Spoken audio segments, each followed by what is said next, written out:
back to Mr. Arsenal podcast for another match day watch-along, and this time it is non-club related. We're back to the Women's World Cup, and it's semi-final time.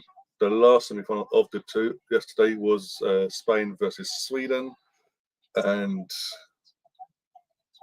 the bad guy won basically in terms of Spain. And anyone that's in the know of in terms of the coaching situation in Spain and in other parts of the world, countries in the World Cup as well, they're all connected up with each other.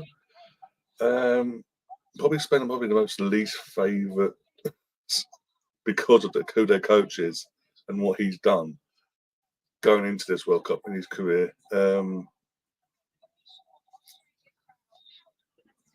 No one wanted it. No one pretty much any neutral. Apparently, even though got the local Spanish in Spain, the majority aren't over the moon and thrilled that obviously Spain are in the final of the World Cup because of the coach and that whole situation that's going off behind the scenes there prior to this World Cup and during.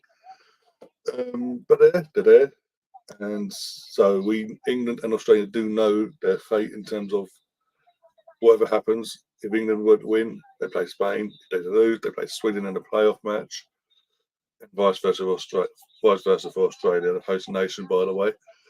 And it is going to be a sellout crowd rumoured for in the Stadium Australia as well. Complete sellout apparently, no seat left empty, which is good to see in women's football and all that. And obviously, we hosted the Euros last year. We saw that pretty much in every ground England played in. From Brighton to St Mary's, from St Mary's to Brighton and Old Trafford and Wembley. I think there's somewhere else we played as well. Sheffield United. I mentioned Birmingham already, haven't I? So it's good to see that obviously it's not just that we did it last year, that obviously this time around Australia doing it, get behind their team as well, respectively. But yeah, I mean, again, I wasn't hit. Again, we didn't do any of the watch-alongs or weekend-wise on Saturday because obviously I was at the Emirates. But Arsenal versus Forest, and I didn't think it was fair to ask guys to wake up even earlier over in the States to cover both the women's game and then Arsenal as well at the same time in one stream. I understand, obviously, second half it was covering, obviously, because obviously the wait for the Arsenal going to kick off anyway. But nevertheless, obviously we got through 1-0 down, came back 2-1. Alicia Russo with an assist and the winning goal itself to get us through to the semi-final. Australia, and I think I did watch the Australia's penalty shootout basically on my way to the Emirates. So that was a nervy watch actually, even as a neutral. Because I didn't mind who got through out of France or Australia. I wanted Australia because I preferred Australia because they're the host, and it's always that thing of England versus Australia in sport in general. And the last time England played Australia in a sport that Australia were host nation for was 20 years ago. It will be 20 years ago in end of October, November time, when we played Australia in the Rugby World Cup. And again, Australia were hosting that. This is when Australia were fucking fantastic at rugby as well, by the way, compared to nowadays. Both teams got all the way to the final. We were the hot favourites, by the way, because of the form we built up over going into that World Cup. We were the hot favourites, got all the way to the final. But it was the host nation, so we were in that final sort of outnumbered, punter-wise as well. So there was that atmosphere there. But we got through it and via extra time, and we beat Australia in that final. It's 20 points to 17, I believe it was, if I remember rightly. That was the last time we played an Australian team on their turf in terms of when they're hosting a major tournament, sport-wise. I don't get the Ashes of the Ashes. That's what it is every few years, whatever. But yeah, so this is I think it's in the same stadium or near the same stadium that we won that World Cup in. I can't remember now. It's been that long. But this time around, it's not a final itself, it's a semi-final. Again, it's going to be a predominant Australian crowd in there. And it's going to be interesting how we deal with it, because we were there this time last year. We were in this situation where we had a predominant partisan English crowd at every single game, especially in them last quarterfinals, semi-finals, final, respectively. So it's going to be interesting how we now, because of it, with our know-how being on the other side of this, how we now deal with it from our perspective. It is the stadium. It is the same stadium I thought it was. It does look familiar at distance from the behind the goals and all that. But yeah, looking forward. I'm looking forward to this. Obviously the nerves are kicking in because it is a semi-final, and like I mentioned with the Spain situation, because of the Spain situation, whoever wins this semi-final, goes into the final against Spain. Everyone's going to get behind whoever gets out of England or Australia into that final. They're going to be behind that team, because no one, even most of the Spanish family, don't want Spain to win this World Cup because of that situation that's brewing over there. Anyways, pop into the chat quickly. Morning, Ryan, and fellow subscribers from Emerson. We're doing Emerson. Well, got Andrew in the chat as well. Tom's in the chat as well. It is the same stadium, and Andrew's saying hello to Tom as well. Oh, let's get the teams up as well. And it's a new kit today. For the first time, we wear our away kit by the looks of it in this game. No reason to, but we're just wearing it for the sake of the looks of it, because our white kit doesn't clash with their gold. But we've got Mary Earps in gold. It's actually the first time in this tournament Serena Weigmann's gone unchanged in this 11. She has to rest about the 11, starting 11 from after match day 1.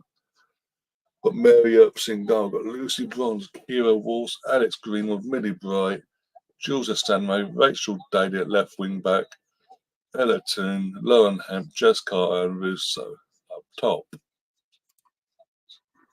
And we've got Charles, Jordan Nobbs, who hasn't paid an appearance yet in this World Cup yet. Hampton, Lottie Wibben-Moy, again, not made an appearance yet. Morgan, Coombs, Kelly, Beth England, Zedham, Roebuck, and Robinson on the bench.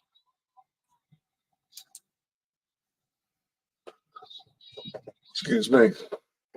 By the way, anyone's watching in the UK, you can watch this game on the BBC, on BBC One, or if you're out on the move, on the go, on the BBC iPlayer as well. BBC iPlayer worldwide, if you've got access to worldwide service outside of the UK. So yeah, I'm happy with that. Obviously, the big news from Australia is that Sam Kerr is starting for Australia tonight, or tonight for them, today for us. First start in this World Cup, shock over there. I had a gut feeling, I'll be honest, I had a gut feeling that she would start, considering it's not only is it a semi-final for Australia, but it's against the country she plays in for domestic football. And some of her teammates are in the team as well, so it's going to be interesting how the likes of Millie Bright and all that play against her, play with her week in, week out, deal with her.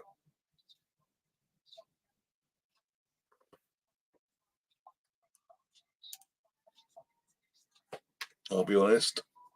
Even though she missed out, she completely missed the first 2 games, and then she's only been making sub appearances along the way.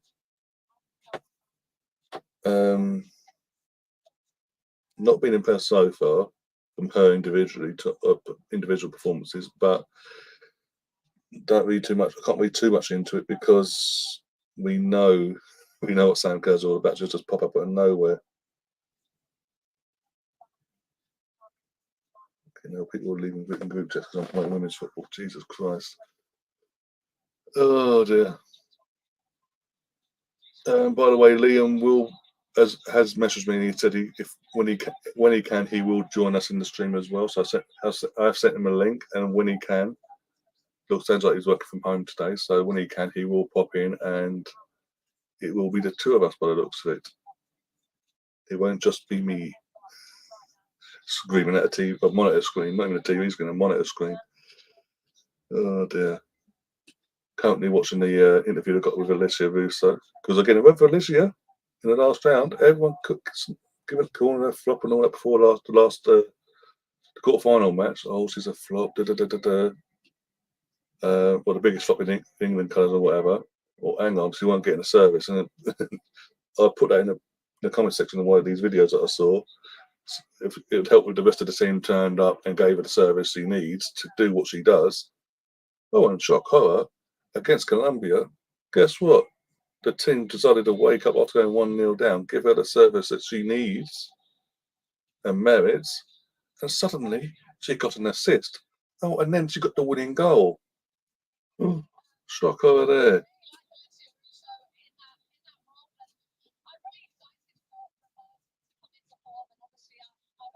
One goal. Don't start me off. Don't try and get into a rant, Tom. Don't. Oh dear.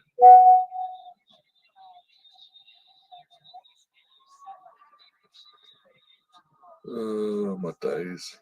But yeah, there's a few group chats. I mean, there's one in particular I set myself. It's an Arsenal group chat. Obviously, I've been every time I do like the Arsenal women's watch-alongs, I do obviously England ones here. I always put the link in. Anyone that's interested in women's football, I put the link into there. So there's fucking two people over this World Cup. The second person just now left the group. Doesn't fucking talk in there anyway, but it's not the fucking point. The guy never talks in there. But it's not the point. I can't. Me and certain others can't just keep trying to keep the fucking group chat active and talking, and they're just sitting there reading it. Da, da, da, da, da. Oh, now, oh, he's playing women's football. How dare he? I'm leaving. Fucking idiot. The guy said that doesn't talk. There's no loss to the group chat actually, in that sense, because the guy never fucking talks in it. Never interacts at all.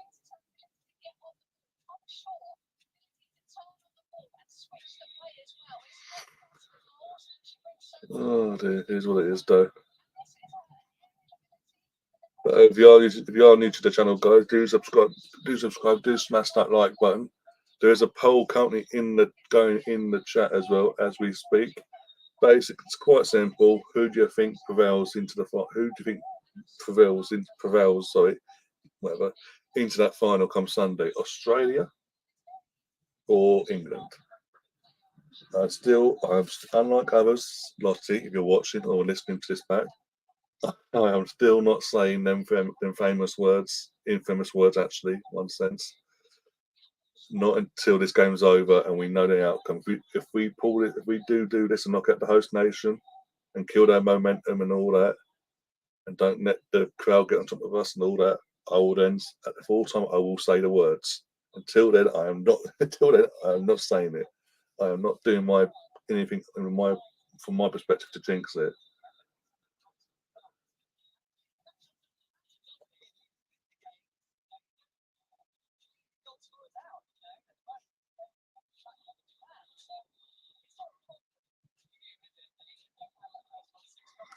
Oh, I want to send them back to desk kangaroos and stingrays. Oh dear. We are trying to think now. We're at 48, so we are literally 12 minutes away from kickoff as well.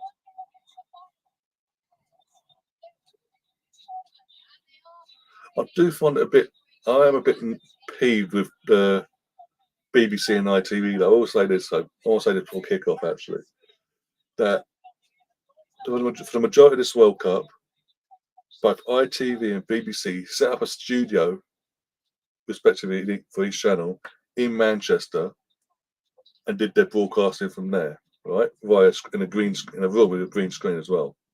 Either way, it's literally they've only flown their pundits and all that over for the last week of the World Cup, like literally the last week,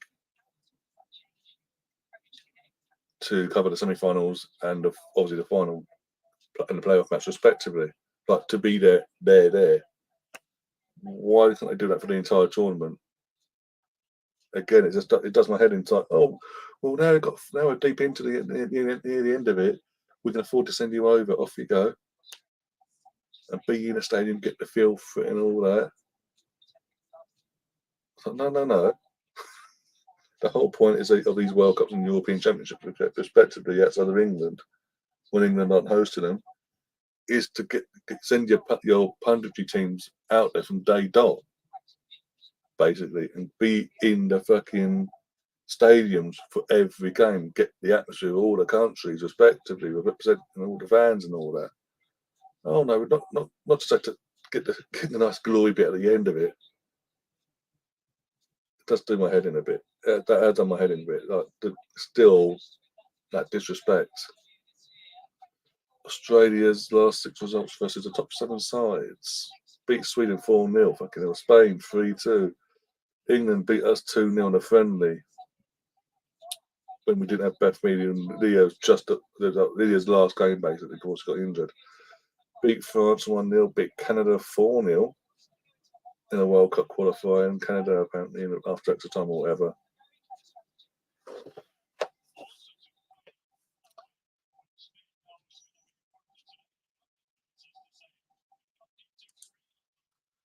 It's nice to have background noise while I set up and show before work. Oh, what show are you doing, Tom?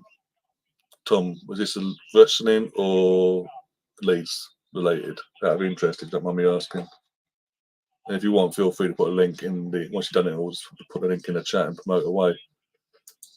Oh, face ain't seen for a while. Warren's in the chat. Ain't seen you for a while in the chat, my friend. How you doing? How you keeping well?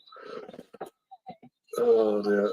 And I do realise I am wearing an England rugby shirt, but it does say England, so it all counts. I would have worn an England football shirt, but it's decided this week of all weeks in the UK, and in the UK from the chat, will back me up on this.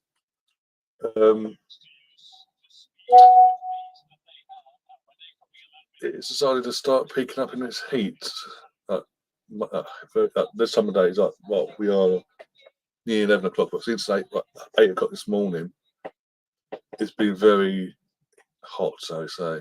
About already hitting at 8 o'clock this morning, there were 22, 23s and rising. I think it's going to rise to like 26, 27 today or something like that, I don't know. At peak heat. So yeah, wearing a 9 on England shirt was not the way to go. Even though the sun's on the other side of the house and it doesn't come over to this side when the windows are until later on, but still not the ideal thing, in my opinion. Just asking for trouble.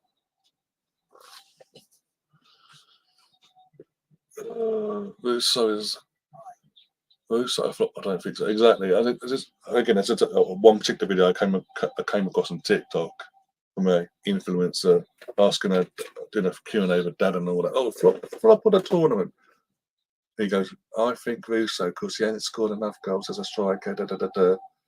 So I went in the comment section and went, hang on. Russo's no flop in terms of if you look at actual performances and what she's been doing even though she's not scoring, what's her actual performances, she ain't a fucking flop. Maybe if the rest of the team had turned up to this point in this tournament and gave her the service she needs and deserves, you would actually seen the goal, the end product, the actual goals itself. And then shock horror, 24 hours later after I do that, England play Colombia, she gets an assist and she gets the goal, the winning goal, and puts us through. And it all proves my point as well.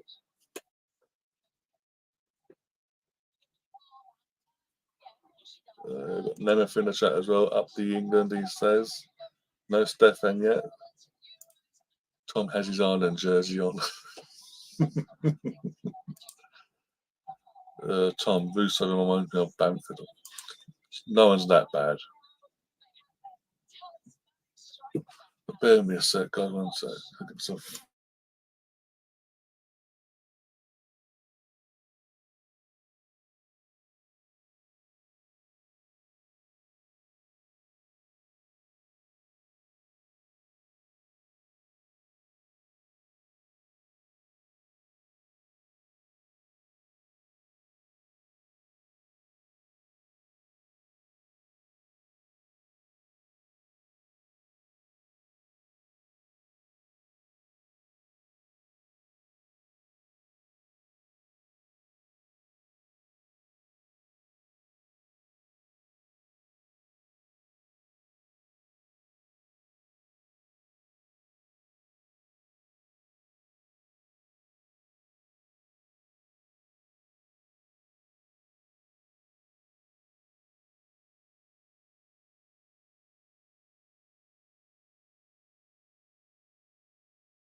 this clip there, haven't you?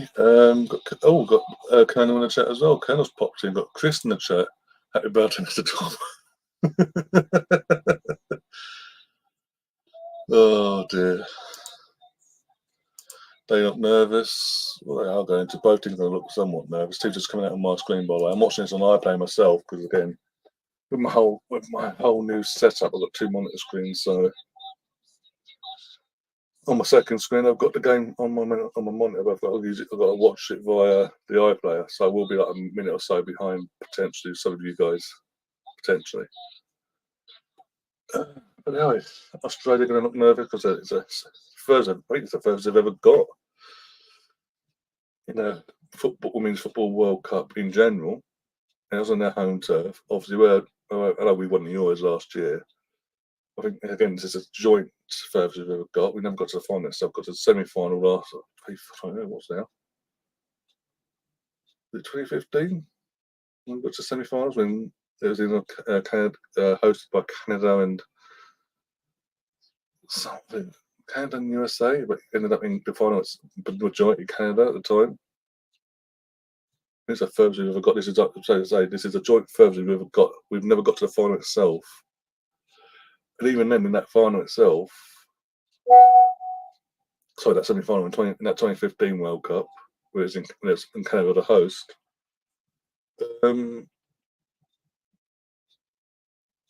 That was against all the odds. Fucking how he turns up, yeah, prick. Fucking the FIFA presidents decided to turn up for a World Cup game. Oh, because it's at that stage now, because it's something important. Oh no, but at the men's tournament, you made a point of going to every single game. What a joke! God, can't repeat that. But if you know your history, you know your history, and you know what he's actually referring to there.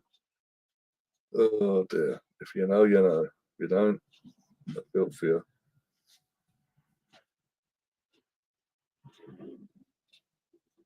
They've got the national anthems on the screen. There's Kate Little Steph Catley. And Sam Kerr's done nothing in this tournament. Suddenly starts a game in the semi-final, gets given the armband just because.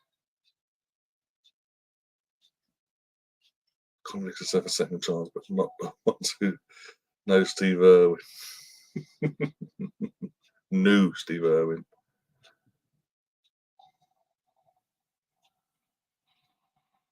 Sam Kerr does not look happy, considering it's a semi-final for a country on home turf.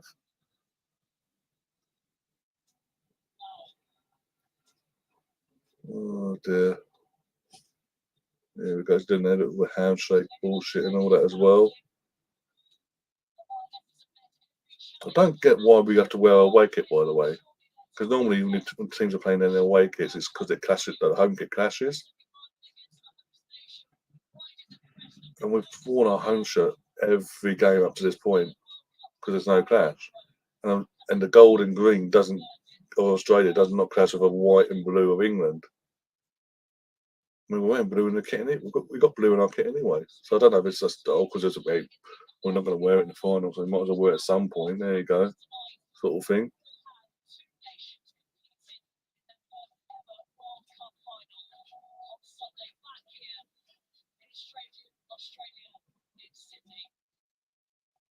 Stadium Australia. What a fucking name for a stadium, eh?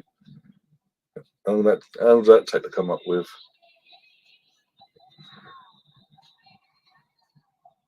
Did Steve Irwin have it coming messing with the clocks and other things, etc.? No, of course he didn't. Obviously, he did what he did, obviously, in terms of his livelihood, because that's what he loved. He has a passion for and all that. They're just bad luck. Pure bad luck. Oh, the referee's American. Oh, fantastic. Jesus Christ. This could be interesting. This capture of the Aussie team. Nice. In charge of VAR, it's an Italian. Assistant is a Canadian. Other assistant's American. Oh, Americans on the VAR side of things as well. Canadians or whatever.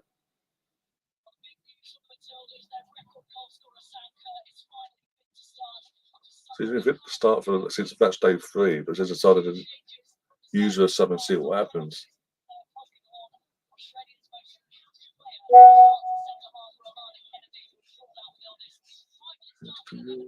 This was Robinson.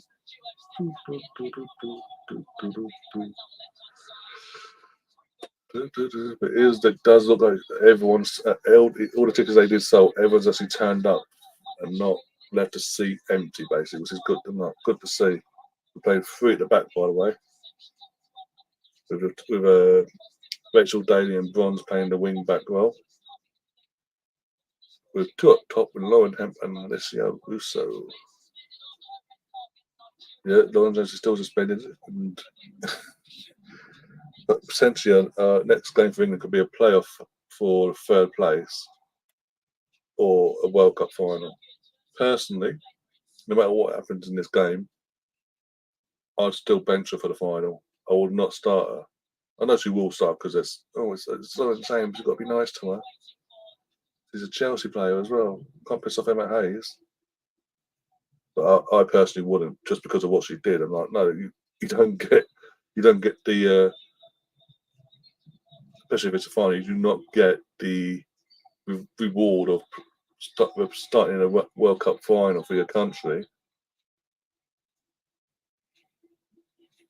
One, and we are off on my end. Come on, England. No messing about today. Please do not stress me out today. I do not need that stress.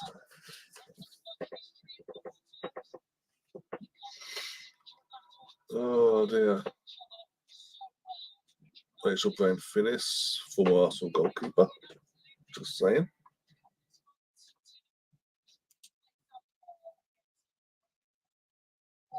Being nice. I'm always nice. Don't do it. The team just don't need to. The team just don't need to piss me off. I've never time wind me up, isn't he? Oh dear.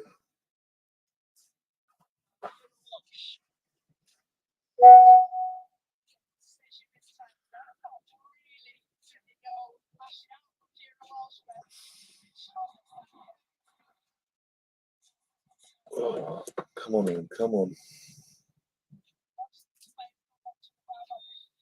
I think I'd cry if it was actually scored. I'd cry. Oh dear. Well, yeah, well, how have you got a day off refereeing? How's that worked out? Because the scenes I just started and all that. Oh, it's midweek and all that, but still.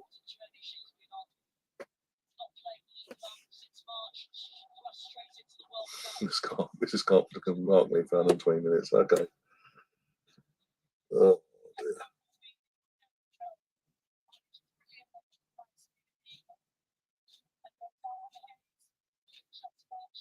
Because obviously, yeah, also with Serena Wiegman as well, the England manager. Sorry, I think it's Arsenal there. The England manager there. Obviously, was a previous job at Holland. She won the Euros, and then the following World Cup got to the final and lost that to America in the final. So then literally the next tournament, she was in charge, obviously last year. She took in charge of England, won the Euros of England, and that's got an opportunity now to get this team to the final um, and sort of avenge within herself the wrongs of what happened 4 years ago in the last World Cup, and do what she basically wanted to do with her home country. But she also got to get through this today, obviously. Go to Sweden win it. Yeah, same here. I was absolutely, I actually celebrated the Sweden equaliser, and then literally, as I'm getting settled down, I go bang, the flukiest winning goal you'll ever see. And I think because of the situation again within the on and off field situation with the Spain coach and his setup and all that, and their investigation that's going on there, and all the reports that come out against that are coming out against him and others. A lot of people were back in Sweden. Even again, as I said earlier, quite a few Spanish people I know of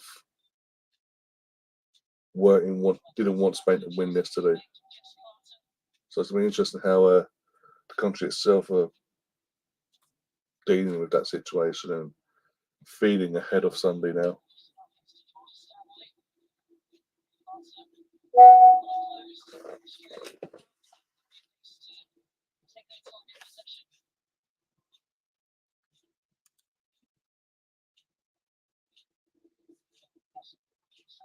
Warm up start off to America next week. Oh, okay. Why they send it? Why they sending you to the States then? You don't mind me asking. Well, Renato Sanchez has just joined AS Roma apparently. Once the Renato Sanchez that we were linked with what 2 summers ago after Lille had one league on basically. It's good. Again, it's good to see. Obviously, he's been able to after the Swansea debacle a few years back. He's been able to rebuild his career since. Caitlin, for this one game, this tournament, I cannot back you. I'm sorry. Referee exchange for him. Okay, fair enough.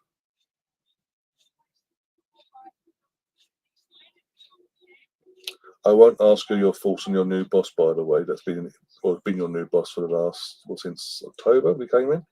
I won't ask because I don't want to get you in trouble. Stefan's in the chat. Big up, Stefan. How are you doing, Stefan?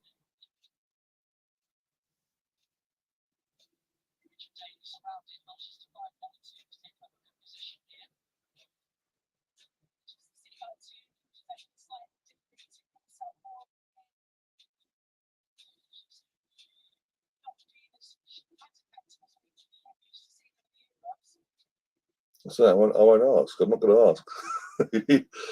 Everyone knows I'm of that generation that grew up with that guy as a ref. And so people know my opinions on Mr.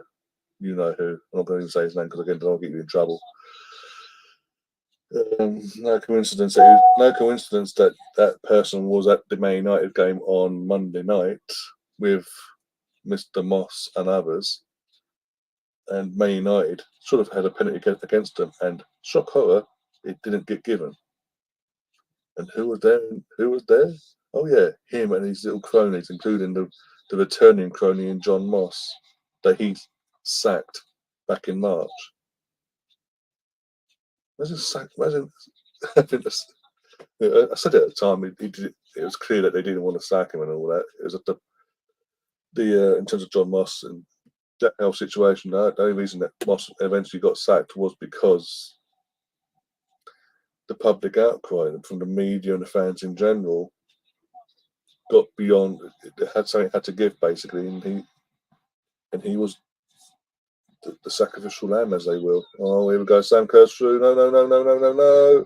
Mary Earps should have saved the defence needs to wake up. Defence needs to wake up there. And this is what I've said about, again, there's a bit hard to think. I'm way offside, by the way, but Millie Bright, I know how to deal with Sam Kerr. Could have run alongside. I know he ain't got the pace. Could have kept running. Oh no, I'm going to try and jump and try and get the ball in the air. And hope I do get it. If I don't, she's going to run through on goal, basically. And what happened? She missed it. It run through on goal. And Mary Earps, even though Kerr was offside, Mary Earps saves Millie Bright's blushes there, quite literally. And our striker's out in the wing. Lines from the snow. They've been told that thing of wait until the ball's out of play. But yeah, as I was saying about John Moss being brought back into the fold. In fact, just saying what I said back in March when he was sacked, that Mr. Webb did not want to let him go. It's down to the public outcry from the media and fans alike that he was given the boot at the time. The fact that he's then Webb has broke his neck basically to bring John Moss back into the fold. And now the guy that could have put a line on the screen is now in charge of training referees. So it's just screaming Oh, what a save. What a Georgia Stanway there. Should have gone the other side of the goalkeeper, but didn't.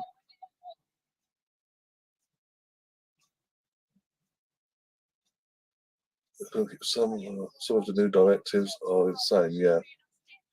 It is. But imagine being forcibly, by the way, sacking someone in March for not doing their job, and then come end of July into August, rehiring that person to then train up the current crop and the future generations of refereeing. What could go wrong there? Come on, wake up, go, go, go, go, go, go, come on. So easy. What are you doing? Claims a handball there. Got a corner either way. We missed James. That's her fault, though, Nemeth. That's her own fault. She should never have done what she did against Nigeria. No sympathy for her. And as I say, if we do reach this final on Sunday, even though she'll be available, I will not be starting. What the fuck? How this rev is trigger happy already? In what 9 minutes and 49 seconds into the game? Let's have a look at the change from the slow mo. Right, Greenwood comes in. Okay, doesn't get the ball. Mistimes a tackle. Basically, Greenwood mistimes a challenge, basically a tackle on Sam Kerr. Trying to get the ball. Mistimes it completely. Does make contact with Kerr's foot. But it's more that because of how early it is. It should have been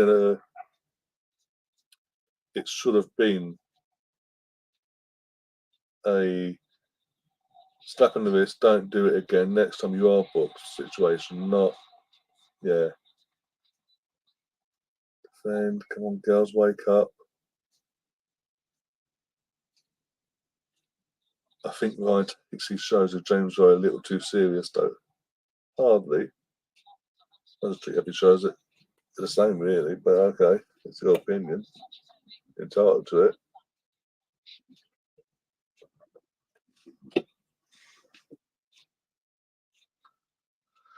Now you have to card everyone's stupid decision. Yeah. It wasn't this ref. What was it? I'm trying to think now. The ref yesterday for the Sweden Spain game was awful, by the way. Completely favouring the Spanish side. Everything they did. If Sweden even breathed on a Spanish player or breathed near the referee, the Spain were getting free kicks and the cards were being given out to Sweden left, right, and centre. Oh, lucky! Come on, starting off well so far. So we'll say that compared to the majority of our games in this tournament so far, we have started off okay. We are getting in the faces of Australia. We're not letting the crowd get to our heads and all that.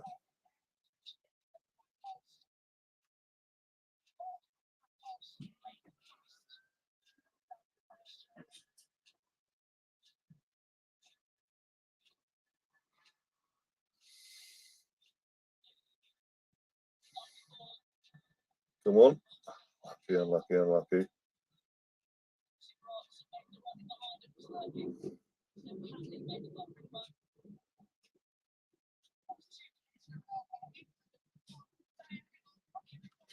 Tottenham isn't just fit. She is.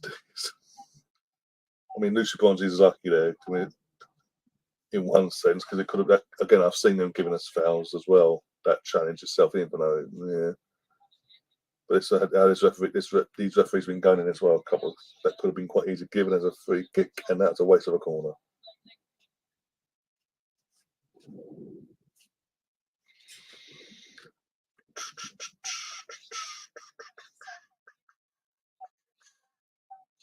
Sticks and stones may break my bones. I like lamp. Who's the lamp?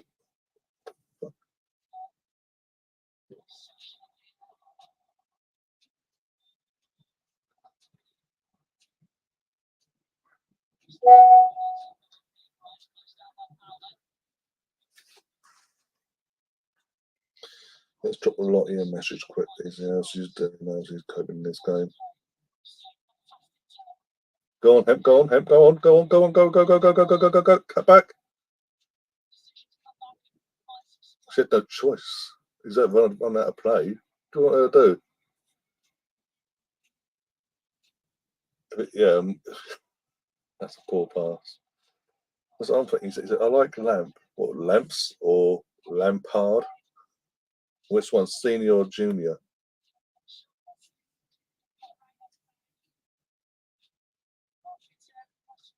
What did he mean, hemp?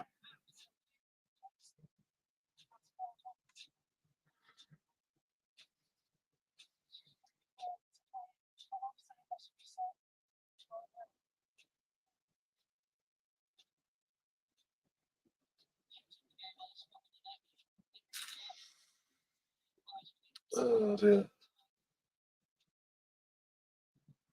Better size up, yeah. And just so far, but in terms of this tournament, in terms of the tournament for England so far, it's been so far. It's only early doors, but been the best start. This is the best we've looked basically in this tournament. Doesn't say a lot, but I'm just saying that it's going to take us to the semi-final to get to the semi-final to decide the turn up for this tournament itself in terms of performance-wise.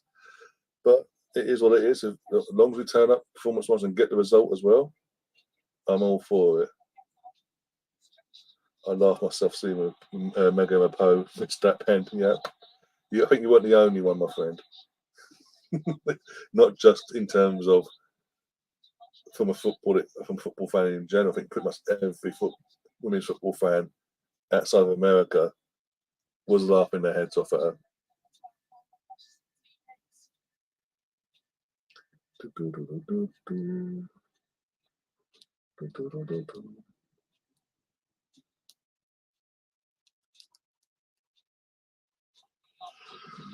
Oh dear.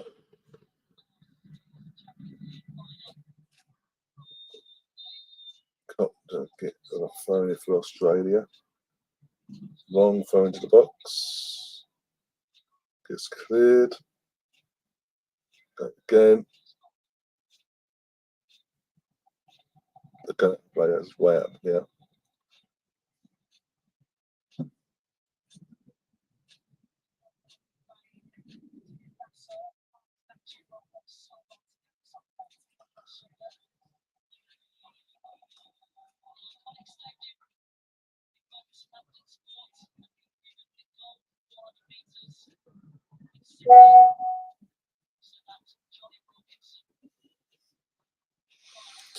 In the pub, she says.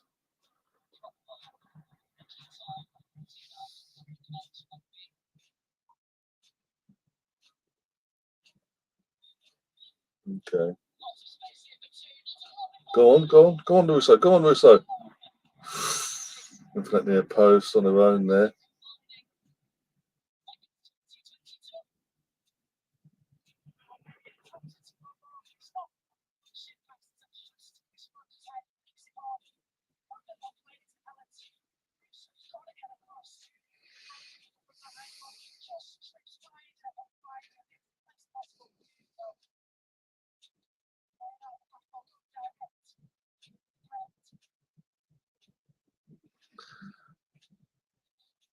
Maybe she was trying to knock a wallet out. Oh, 5 seconds ahead. You watching an iPlayer as well, Warren?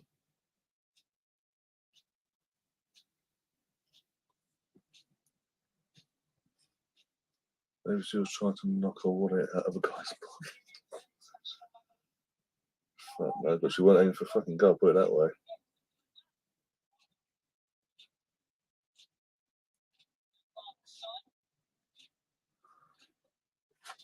No, I said, of all people, it had to be the thing is, because he made a thing of it being their last World Cup as well. And then obviously the American broadcasters themselves, in terms of promotion for this World Cup, were doing that promotion video they put together. We are the best in the world. Who's going to beat us? Bring it, sort of the arrogant side of things. It's like that made it even better. That they went out the way they did. They were poor in this World Cup. To their own, I think even Americans can agree to their own high standards. They were poor in this World Cup in general, performance-wise. They let's not forget they only just got out of the group. If it weren't for if it weren't for the ball hitting the post and coming back out and not going into the goal itself against Portugal in that last group game, they would have been out of the game beforehand.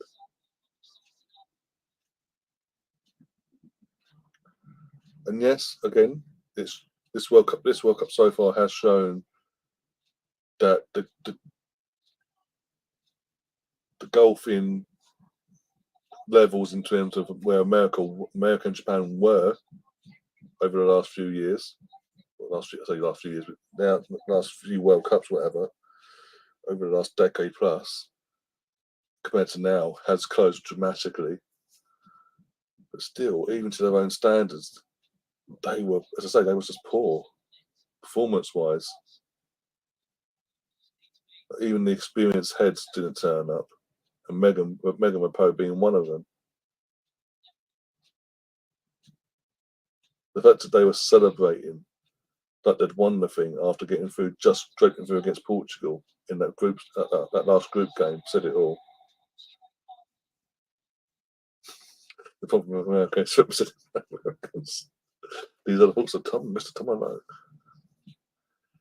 They celebrated drawing it. Yeah, that's what I'm saying. That's what I'm saying. That's just, that shouldn't be happening. And one of their ex-players, I saw there's a clip doing the rounds on the social media, so Twitter, Facebook, TikTok, etc., where in terms of American broadcasting for the World Cup itself, one of their ex-players was on one of these channels and basically said as they're showing live scenes of the American players are celebrating that 0-0 draw to get them through to the next round. So he's like, "What the?" So he's basically saying, "What?" Along the lines of, "What the fuck?" They're saying to America, the standards of America, they should not be doing this. What they're playing at. Go on, go, go. Oh, Lauren, fucking Russo, sorry. Wanted to try and get out of trouble then, and no support whatsoever. Ball back in. Oh, unlucky. They got caught up in their own bullshit, says Bronco. Big up Bronco, by the way. Spence, how you doing? Hope you're keeping well. Would have been interesting. I think Russo was on the side herself. I don't think Toon was, though.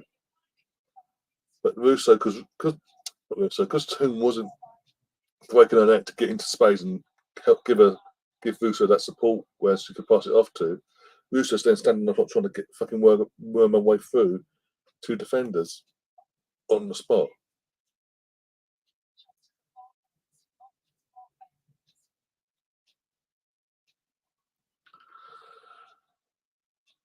Still three-time champs. Yeah, I think it's a bit well.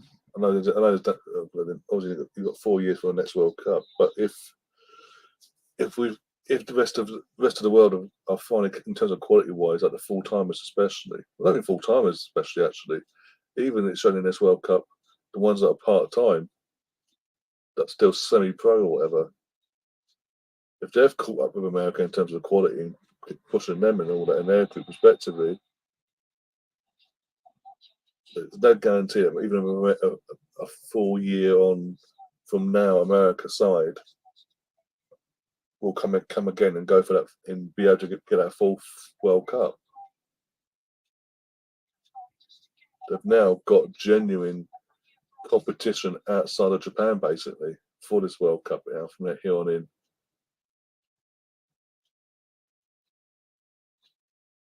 Even Japan were better than America. Don't get me wrong. In terms of their in the World Cup, Japan were better than America, but they're still to their own standards weren't to that same standard that they've set themselves over the years.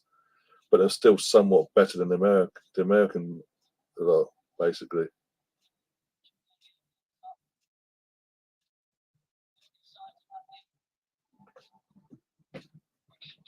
Doing all right in the office today. Okay, cool.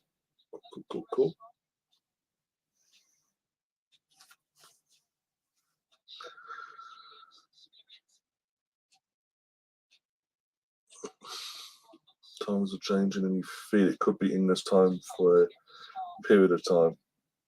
Could be. We've got to get right though. We've got to get this. We've got to get it. We can't just rest on our laurels. No matter what happens in this World Cup, either be it getting through today or whatever, cannot be resting on our laurels and going, "Oh, we're okay now, Jack," sort of thing, and doing what the men's teams do year on year, every fucking tournament. Going, "Oh, we're all right, Jack. We're England. Da, da, da, da. We'll be fine. We're the European champions. If we win this, we're the world champions. We're okay now." No, no. Oh, fuck off, Sam Kerr. You diving, cheating piece of shit. Tell you got booted. Just in the replay, which is basically there's a high boot. Don't get me wrong. Jess Carter goes to the ball, gets the ball, and Sam Kerr. Like there's that much distance between the tip of Jess Carter's boot here and Sam Kerr's face. And Sam Kerr then suddenly, as soon as he realises the ball's been won and got rid of, falls to the floor. Like she's literally been booted in, like the contact been made to her face. And if they got a free kick for that. That was literally like reaching into the Rivaldo handbook. That was if you're old enough, to know, Rivaldo, that the anti-X ball in 2002 against Turkey. Right, language right. It's pre 9 p.m. Too early for this rubbish. Ball back in. Good goalkeeping there from the Australian goalkeeper. Ribs not face, but no, he's gone to her face. He's gone down on the face. Even then, didn't make enough contact with her to go down in the first place. Either way, but she's gone down on her face and got a free kick through it. You see the replays. The boot was nowhere near her face, but she's done a Rivaldo on us.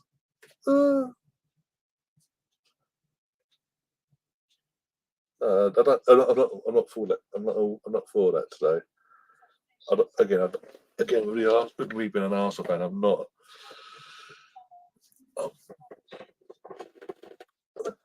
I'm not exactly a Sam Kerr fan in the first place, being that she's at Chelsea and that whole situation.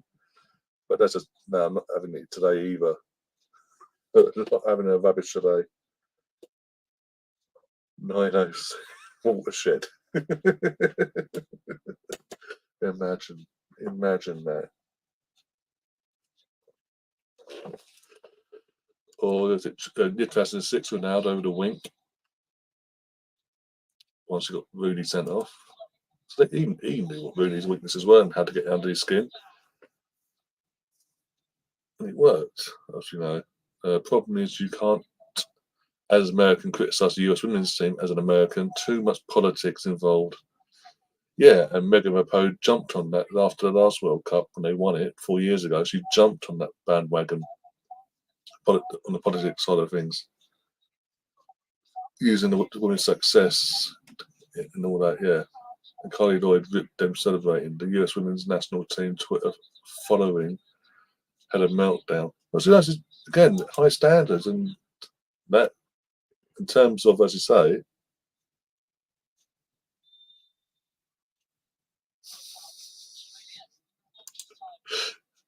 my girl laughed when Ryan had a swear. I'm just not taking the rubbish today, and that is a late, another one. I missed that. Obviously, we'd go through the chat, but no. Just again, it's England, isn't it? If it would be if England weren't involved, I'd be like, okay, I'll be annoyed, but I wouldn't be going effing and jeffing like that. So I do apologise, but at the same time, I'm not going to fall for Sam Kerr and rubbish basically. So even I'm how I'm saying it now.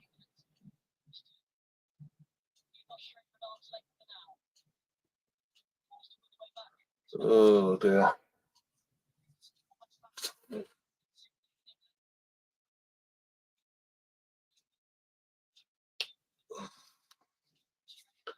Referees somewhat erratic. Yeah, again, with all due respect to the referees in this World Cup, the majority of the referees at the World Cup have been on that same level basis. Very erratic. They're either trigger happy, they go trigger happy with the cards for both teams, or they're trigger happy with the cards for one team, or they're just trigger happy and netting fouls, and they're having complete carnage kick off on the pitch, basically. They have a meltdown whenever they get criticism. Exactly. Want equal pay, but not equal criticism. Exactly. And that side of things is like, well, you can't have it both ways. You can't have your cake and then you can't have the cake and then not eat it, basically, in terms of having, as you say, have the cake in terms of equal pay, but then not eat it when it comes to taking the same sort of criticism, the same level of criticism, basically, just because, basically. And that big call here, Seawater Award, is a pen if it's 50-50 in the box. Yep. With some, again, because of the home team as well, there's a majority home crowd here as well. The majority base, I say about 80% of this crowd is going to be Australian. It's going to be the home team, basically. That's more like, the pressure's going to get to ref when it comes to it, and not just the ref, but also the VAR as well. Oh, is that Carter down or Bronze? Oh, Bronze is down. For God's sake! Chuck and Milk, she's gone down. She ain't breaking herself to breaking her neck to get up. Doesn't look too good. She's wincing as she walks. I think they're coming together. Yeah, I think it's a bit of a coming together here, and then the landing. Oh, yeah, okay, yeah. So she was lucky there not to twist her ankle, thankfully.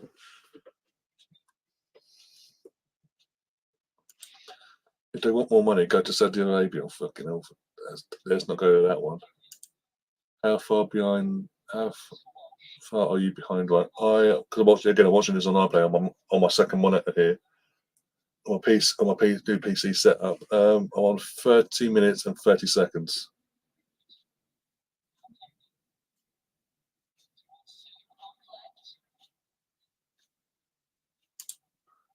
No, I agree with you there. I do agree with you. That should be the case, but we see it so many times where that isn't. That doesn't happen.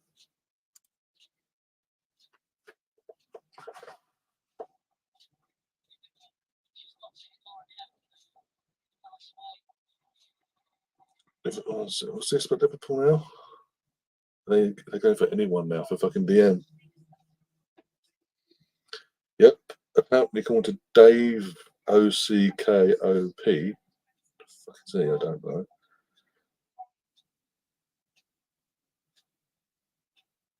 He's a Liverpool correspondent, basically, media lovey for Liverpool.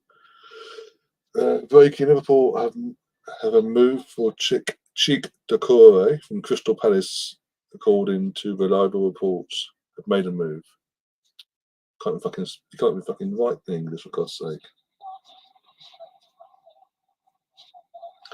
Australia started building to this game now. This ain't good. On the attack here. Tackle her. Yeah, now.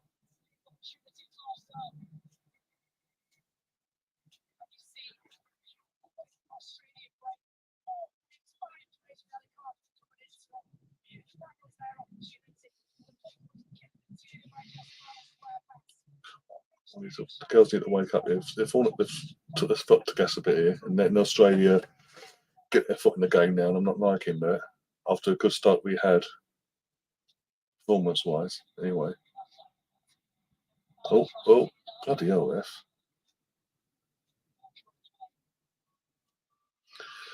If you haven't, again, if you haven't already, guys, do smash the like button though. Smash the like button, caress it, whatever. And as I say, as we hit just after half an hour, we have a guest. You got overarms sitting outside the turnstiles yet? No. I said that would happen though. How bad was it? Well, literally, what you saw in terms of that they showed you on the TV after later on in the day. That was pretty much from Kentfire Bridge all the way round that bit going round basically just chock-a-block. It was walking to a point, and then everyone just stopped. Jesus. And I'm just like,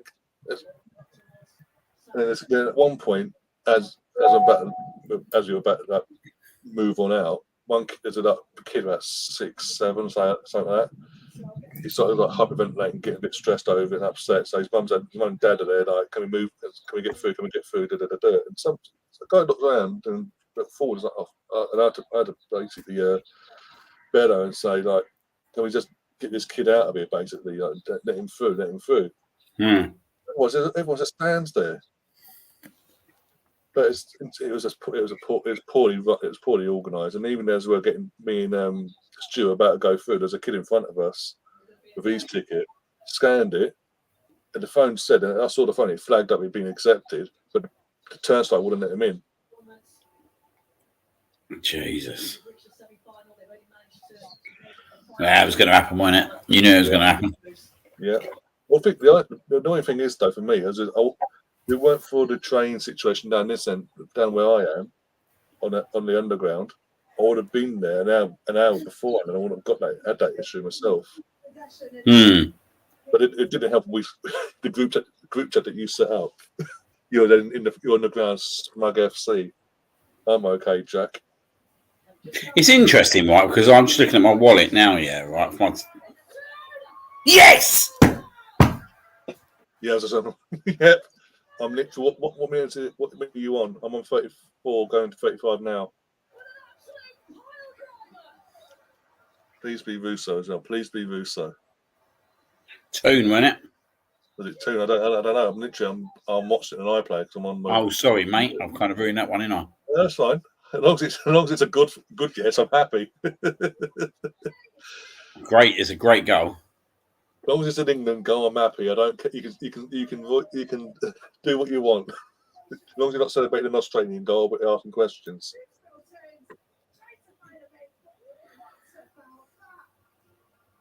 Come on. Oh, low and hemp there. There's Russo. Russo the assist though. Oh, what a goal! Come on! Header too. What a hit! First time hit as well. But Russo, best view of the assist. Emerson, why did you get the email? Did you get the email about Saturday's fiasco? I got an email. I'll tell you what time it came through actually. Whilst we were at the game, not at the game, but as in at the stadium. I'll tell you what time it came through actually. Bear with me a minute. Saturday. Are you? There we go. Is this it? This is the one. Yeah, this was sent to me from Arsenal at 4:20 Saturday afternoon after the game. Hi Ryan, we apologise to all supporters for the inconvenience caused by the delays at the turnstiles ahead of our Premier League fixture against Nottingham Forest today. All supporters were admitted into the stadium safely ahead of 1 p.m. kickoff. I've seen different on online videos wise. And the matter will be investigated to ensure we do everything we can to ensure this doesn't happen again, even though it's happened literally at pre-season friendly with Monaco apparently. We would like to thank supporters for their patience and for following the instructions and downloading their digital passes ahead of the match. We would also like to thank staff who worked hard to get everyone into their seats safely. Thank you for your support, Arsenal Football Club. I had nothing since. That's what I got at 4:20 on Saturday. What a joke. But what did you think of that game anyway? I know we won with the 3 points. Majority for me, for the majority, we dominated. Just for the last 10 minutes, we switched off. We overcommitted for that. We were overcommitting in the last 10 minutes for that third goal. We got caught out on the counter attack for that goal, basically. Yeah. Yeah, I was pretty happy, to be fair. I think the first half we literally dominated them. And I think, I said this last night, if that game's 5-10 games in, with the way our press was, I was amazed by our press on Saturday on the first half. Yeah. It was the best I've seen it, if I'm being totally honest. The press, like, they didn't know where, they were just getting swarmed all over the place, weren't they? And I think what you're going to see now from this kind of team is that against teams that set up a low block like Forest did on Saturday, we're going to literally play this formation where we play 3 at the back and we literally pin 5 or 6 up front. That mate, it was ridiculous when you start watching it back on TV because that was literally what it was. It was like a 3-1-6. Yeah. We just literally pressed the hell out of them. Yeah. And at half time, I was sitting there thinking, this is incredible. Do you know what I mean? Like the way we're playing, the 2 goals we scored, the way obviously Martinelli done the assist, Saka's goal. Yeah. But I do think Timber's injury kind of deflated things a little bit. And I think it did affect us slightly. But even then, we were still the better team. We were still the one who were creating all the chances. Like Declan Rice could have had a couple, couldn't he? Yeah. And then you just knew it was going to be a counter attack or a set piece or something. But it was literally like there was not much you could do about that goal because apart from maybe potentially have a few more men back and not being so over committing. Yeah. But the keys was rapid. Like you weren't catching it. Yeah. You weren't catching it. Yeah. But I think people should need to take, like, John, it's the first game of the season. People should need to take that first half into consideration. Yeah, at the end of the day, we got the 3 points. That's the main thing. Not losing ground on City from day one, unlike Liverpool last year. But yeah, we got the 3 points, and as you say, apart from moments of that where we, as I say, we overcommitted and got switched off defensively. That one moment, we got the 3 points. We were deserving of the win. And I said in the podcast on Monday, if anything, the 2-1, the scoreline was actually flatter into Forest because we were so, as you say, we were so dominated. And considering the amount of changes we made in terms of tactical changes and the lineup itself, obviously with Partey playing right wing back, you had the pivot of Kai and Declan as well, being trialled out as well. I couldn't ask for much more. I know, as you say, the Timber situation sort of was a bit of a, not just for the players itself, but obviously the fans were a bit concerned as well of the way he went down, because obviously he had the contact before half time, the challenge there, came back out, looked okay. So that ball came to him, and suddenly his leg just gave way as soon as the ball hit him. And he wasn't even coming at a pace, I think. It was like a slow, steep pace, and he just went to the floor. So I was all concerned with him. But do you think with Timber going down, and obviously rumours are, again, no official confirmation from the club yet as we speak, do you think this means that Tierney might stay until January now? No. Assess things, or do you think he's gone either way? Yeah, I just don't see what future is at the club, mate. Like, if you don't start him in one game in pre-season, and that's the reality, he's not started one game in pre-season, what future does he have? Like, I know a lot of people want him to stay. I would love him to stay, but he's 26? He's a very, very good footballer. He deserves to be starting games for someone. And you look at him, you think, and I think this of a few players prior. At that age, if you're sitting on the bench, there's something wrong with you. Like, to accept sitting on the bench for Arsenal Football Club, for me, there's something wrong with him mentally in terms of, like, his ambition. So I think he does have to go. I think we will sell him. I think we will make money for him. But I do think, mate, considering what the Timber injury is, I do think that potentially we might have to look in the market again. Yeah. Who do you bring in, though? This late stage, though, like 2.5 weeks after the window. I don't know. Like, I suppose the name that sticks out to me at the moment, obviously, still hasn't gone yet. If you was looking at maybe ambition for the future, maybe as well, Ivan Fresneda. Yeah, I wouldn't mind that. We can't rely on Tomiyasu. He's made of biscuits. Exactly. Literally. So what happens if Tomiyasu gets injured and you sell Tierney as well? Zinchenko, we don't know what's going on there either, how long he's out for. Exactly. So you need someone, yeah. You can't put it on Kiwa either. He's not a natural left back. No. So that's the name for me at the moment, Ivan Fresneda. Yeah. And what he does do, mate, it does get him into the club. He's a massive potential. He can potentially. We ain't going to force him to play games to start with, are we? Because let's be honest, we have got solutions within the club at the moment. But for me, we can only play Thomas Partey at right back in certain games. When you get to your games like you're playing your Newcastle, your Chelsea, your Man United, your Man Cities, Thomas Partey has to play centre midfield. He has to, along with Declan. Yeah, has to. No if buts or maybes. So, and I've got to be honest, with Tomiyasu, this might be a bit critical. Arsenal have fast forwarded since 2021 very quickly. Mm. And I think we've kind of left Tommy Asu behind a little bit. Yeah. Yes. Is that harsh? Evolved on from what we had with him that year. So I do think that we're potentially going to be one short. So I do think we need to. And I think if I'm being totally honest, I think it becomes more of a priority than the right winger. Because we have got Reece Nelson that we can kind of fall back on. Even worst case, Smith Rowe can play out there, even though he's not natural on that side. Yeah, even he over there because his versatility. You've got Trossard that can play there as well, versatility wise. So we have got the cover for that side of things. So yeah, I think we'll just use these next couple of weeks left of the window. Now that Ray's been confirmed yesterday, to go and get another defender in left back. It needs to be something that is going to suit us long term. Though there's no point in stockpiling, is there? In any stretch of imagination. Do you know what? Knowing us, we'd end up going something like trying to get Cucurella or someone on bloody loan, wouldn't we?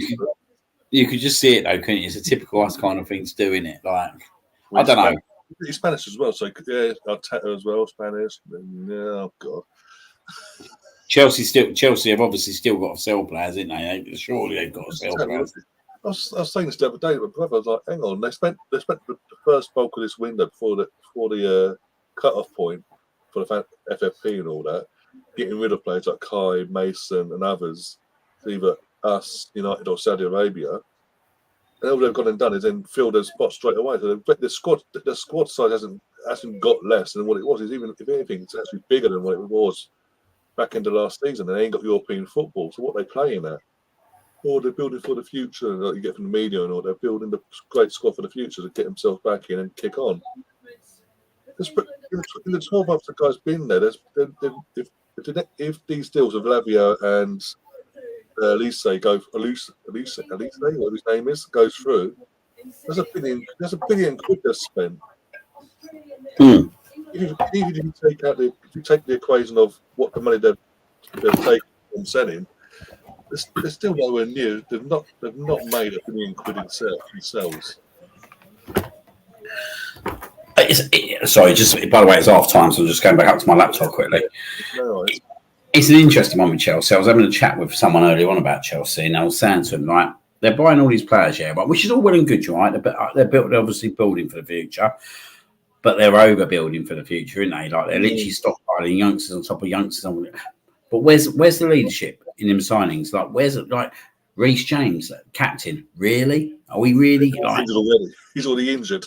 Well, that's the big problem, isn't it? He's injured already. So, like, you look at it and you sit there and you go, they're buying players, but they're not really buying any players that are going to lead them. And for me, you're going to see Chelsea this year. Yeah, they'll win more games. Obviously, they're going to have to win more games because of the team they've got. But they're going to lose a lot of games as well because there's going to be games where leadership becomes an issue. Yeah. And we let's be honest, we've sat there many a times with a young team, and you think, we got all the granules and all that, but then you get a hard game away at Liverpool, at Anfield. Do you know what I mean? Where you need absolute leadership, you need to go to places like Old Trafford, Newcastle. They're not easy grounds, are they? Can the Chelsea team go to these grounds and show like character? I'm not really sure, if I'm being totally honest. From what we watched on Sunday against Liverpool, again, this is a Liverpool side of no number 6 at all, basically, in terms of a DM whatsoever. And when Chelsea decided to turn it on in that second half, they lacked that final end product. There was no finisher, sorry. And even then, there's chances when Liverpool, even then, were having chances to get. They should have had a penalty, Liverpool, as well, in my opinion. But even then, Liverpool creating chances, and another day they could have won that game as well. Yeah, I do find it kind of interesting in terms of the model that they're creating. In terms of, like, obviously first and foremost, like it's not right, is it? Let's be honest. To spend near to £1 billion in under 12 months, there's something not over in 12 months is clearly not right. Do you know what I mean? But I find it interesting in terms of the model they're going down. But they've gone from a weird situation where last year they were just buying players like Kabali and all them kind of players, and then suddenly they've just gone, do you know what, we're going to totally abolish that and just like go youngsters now. But I don't think it always works. And the way I look at it with Chelsea is you're giving them 8-9 year contracts. So you're basically giving the player the flexibility to be able to decide himself whether he performs or not, because he's still going to be sitting on a contract. But if that player don't perform for whatever reason, they're going to have to sell him for minimal money because the guy's stuck on a 6-7 year contract, and it's the only way they can get rid of him. Yeah. So, like, you give Elise 8-year contract, and within 2 years, you're like, it ain't working out. He's still got 6 years left, yeah. You've got 6 years left. Club's going to be like, well, do you know what? Yeah, right, you're stuck with him. So he's your issue. We'll give you this much. Exactly. They've not done themselves any favours, basically, yeah. No, I don't think so. But do you know what? It'd be interesting to see how they go moving forward. Like, I look at Casado and I look at Declan Rice, right? And yeah, I would love Casado. But does Casado, right? And here's my question to you, right? And when you talk about Casado at 115 million, you talk about Declan Rice at 105 million. Does Casado, right, go into your youth teams and like, does he turn up at a Youth Cup final and literally celebrate with that youth team? Do you know what I mean? Like Declan Rice did at West Ham. Does Casado sit there within his new team and all that and literally bellow out the club anthem in a huddle? No, he won't do that. No. And you look at Casado and Declan Rice. Does Casado have Declan Rice's leadership qualities? No, he don't do that. No. And you look at it when he was at England in the semi-final of the Euros, like he got taken off and he was like a fan on the sideline. He was literally like a supporter. Does Casado do that? No, he doesn't. I think Declan Rice, just leadership alone, is worth 30 to 40 million quid extra. Plus, he's got 6-7 years of Premier League experience, whereas Casado's had one good year at Brighton. So we know what we're paying for. Whereas 115 plus mil for Casado for 1 year, plus if you throw in what you just said as well, is he really worth that? I think he's a bloody good player, Casado. I think he's going to be a well good player. But yeah, in terms of something else you want from a player, leadership, someone a cheerleader off the pitch. Is Declan Rice now overpriced at this moment of time? Can you tell me Declan Rice is overpriced now? Casado's gone for 115 million. I think he's underpriced. Even then, I think it's still underpriced considering what we're getting. The guy is I think he's got 24, 25 Rice. So he's still got longevity in his career. This isn't a player that's coming into the last knockings of his career sort of thing. This is a guy who's got 3 or 4 more years before he hits his peak, the pomp of his powers, basically. And now he's hit, even he said, and because I watched Community Shield back after I got home that day. I watched it back on the TV and all that, and his interviews before and afterwards, and especially afterwards, I wait for the presentation. He's saying, I've only been here 3 weeks, and already there's a difference between Arsenal, West Ham, what the manager's asking of me here, and what I was asked of before, and I'm thriving off it. And already, and he's only just getting started. And we saw him again. We saw him at Wembley, and how he played the game there. And then we saw him on Saturday at the Emirates, and his home debut, proper home debut anyway. And he's already taken. You can already see changes to his game in a positive sense. He's adapting already. Give him a full season. I think next season he'll kick on, and you won't even recognise him from his West Ham days, basically, at all. I'll tell you what does interest me though, and it's just a couple of snippet comments that I've heard last couple of days, in terms of obviously players, and I'm going to bring 2 of them up: Declan Rice and Raya. So Declan Rice, once he wins the Charity Shield, obviously discusses around this is what I see. This is what I thought. This is what I foresee when I signed for Arsenal. This is what I thought to do. Like basically, I'm going to go and win the Charity Shield. Winner's mentality. Do you know what I mean? It was interesting, Ray, yesterday, right at the end of obviously his induction, that he says, "I'm here to win it all." Yeah, mentality. Yeah, it's interesting the mentality we're bringing in now, but the belief that these players have coming into Arsenal now, like years gone by, we know obviously we've obviously sat there and obviously gone through it all. A player would never ever dare say, "I'm here to win it all." I was pretty too taken back by that statement. I'm here to win it all. Yeah, because it used to be when we back in the early Emirates years and the back end of Wenger's time.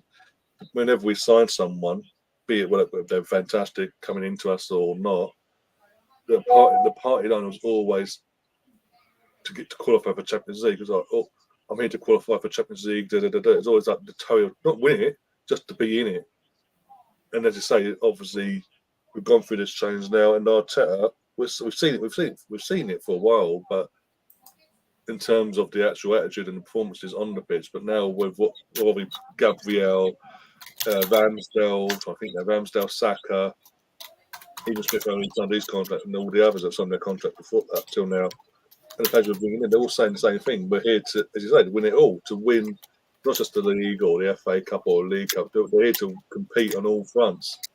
And this is why I've been so pro David Raya and Ramsdale being our goalkeepers, because they're two fantastic goalkeepers. And Ramsdale will, believe it or not, people, Ramsdale will still be our number one unless he drops off. But at least if he does drop off, we've got someone capable to fill his boots and keep him on his toes and give him that warning sign of, well, now you've got to fight for your place back in the starting 11, basically. And Raya knows and vice versa. Obviously, he's coming in as number two initially, but he's going to be here to push Ramsdale vice versa. And this is the thing over the years. I've mentioned it over the last couple of shows I've been doing. We've seen David Seaman, and we had David Seaman and Menninger back in the late 90s. And last manager left. Look at the competition our number ones have had. Once Menninger left, David Seaman had like Richard Wright, Stuart Taylor, Rami Shaban. Then when Lehman came along, it was Graham Stack, Manuel Almunia. And when Almunia was number one, you had Fabianski, Manone, Chesney. And when Chesney was number one, Ospina. And when Petr Cech was number one, Ospina. Number two, basically number twos, number threes that weren't good enough to keep up the level of the number one.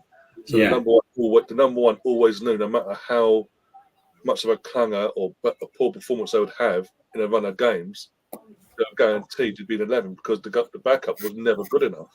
Whereas now I watched the Highbury squad with Sophie not last month, not this Monday, just gone last Monday.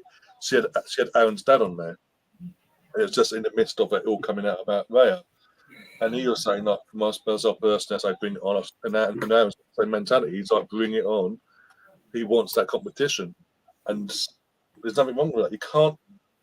Fans can't be asking for competition in all areas of the pitch, on the off-field side, from the outfield side of things, like right by the defenders, your midfielders and attackers, and not have it in goal, because if the goalkeeper gets slacked, he'll make errors that could cost us down the line. And then you're like, well, we ain't got good enough number two. But now we've got good enough number two, you're slagging off Ramsdale or writing him off and saying, that's it, Ray's going to be our number one. That's not necessarily the case. It's going to be Ramsdale's our number one still.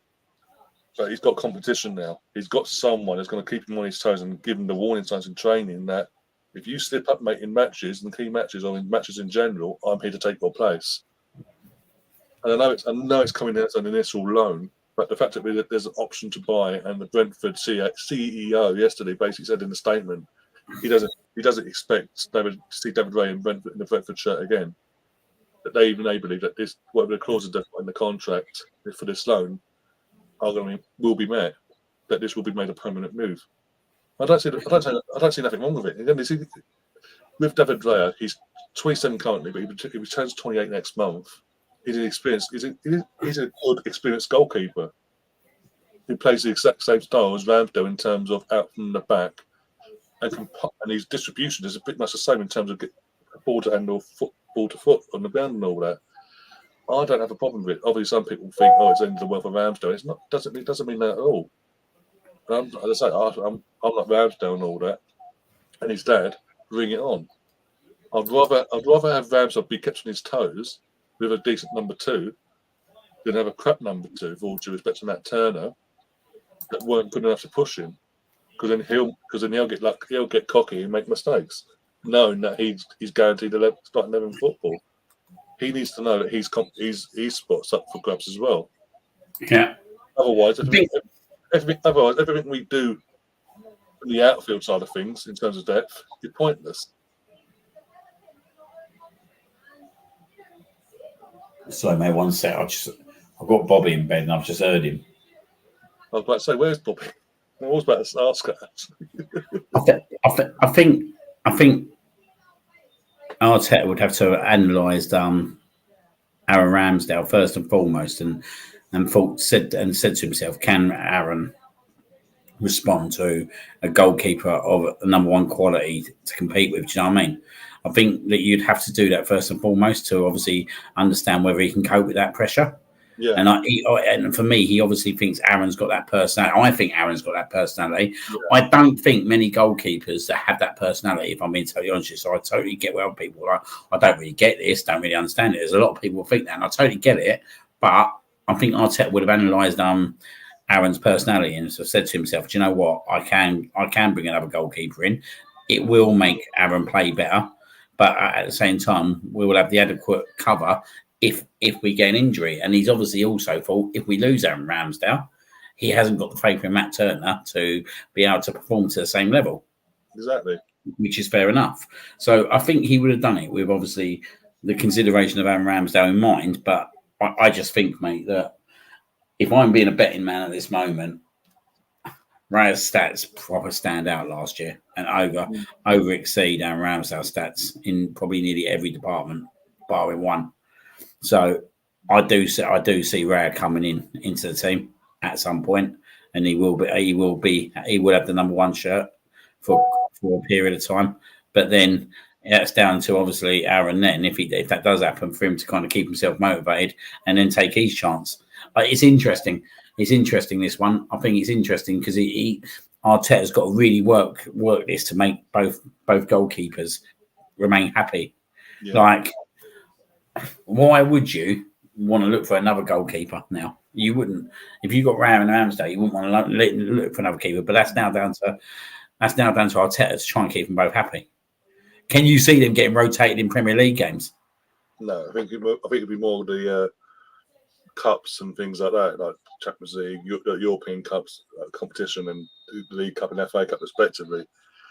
But then again, obviously Ramsdale, with what he came out the other week with for the Community Shield, with obviously what his partner have been going through in terms of their miscarriage during the last season, things like that. And obviously they are due to have their firstborn very soon, actually, next couple of months, actually. So there might be another thing of when the little one comes along, maybe he gets a few weeks off to spend with his family. So maybe that's when Raya might come in and deputise there. But in terms of, again, I don't know. We'll have to wait and see. But apart from that, I don't know. But I think we'll see a lot of David in the group stages of the Champions League, the early rounds, and obviously the League Cups and FA Cup back in January, things like that. And we might see him in the league if things, in terms of obviously newborn or form drops off of Ramsdale, we might then see a switcheroo from that side of things. But I don't know. Do you think they'll do that in terms of the league side of things?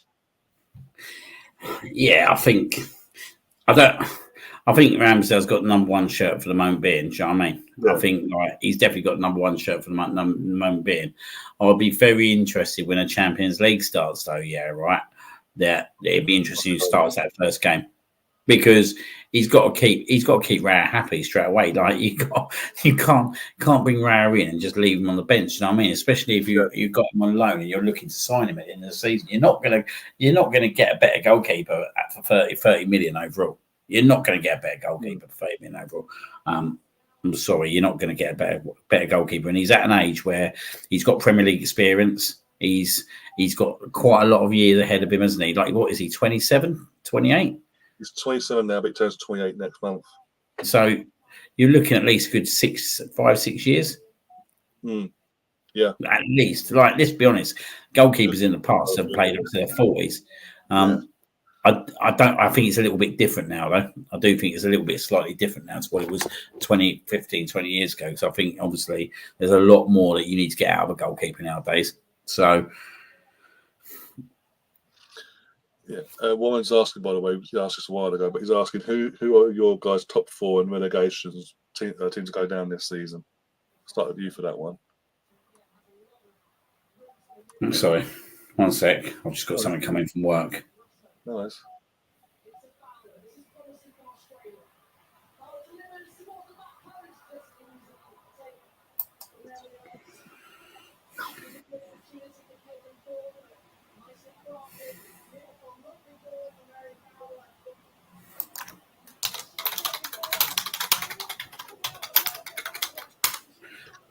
Yeah, sorry, mate. Go on. No, I was saying, Warren's asking who are your top 4 and relegation bottom 3 for this year, for this season, basically. Who are your top 4? My top 4 are probably Arsenal, Man City. I think Newcastle might come a little bit unstuck if they go far in Europe.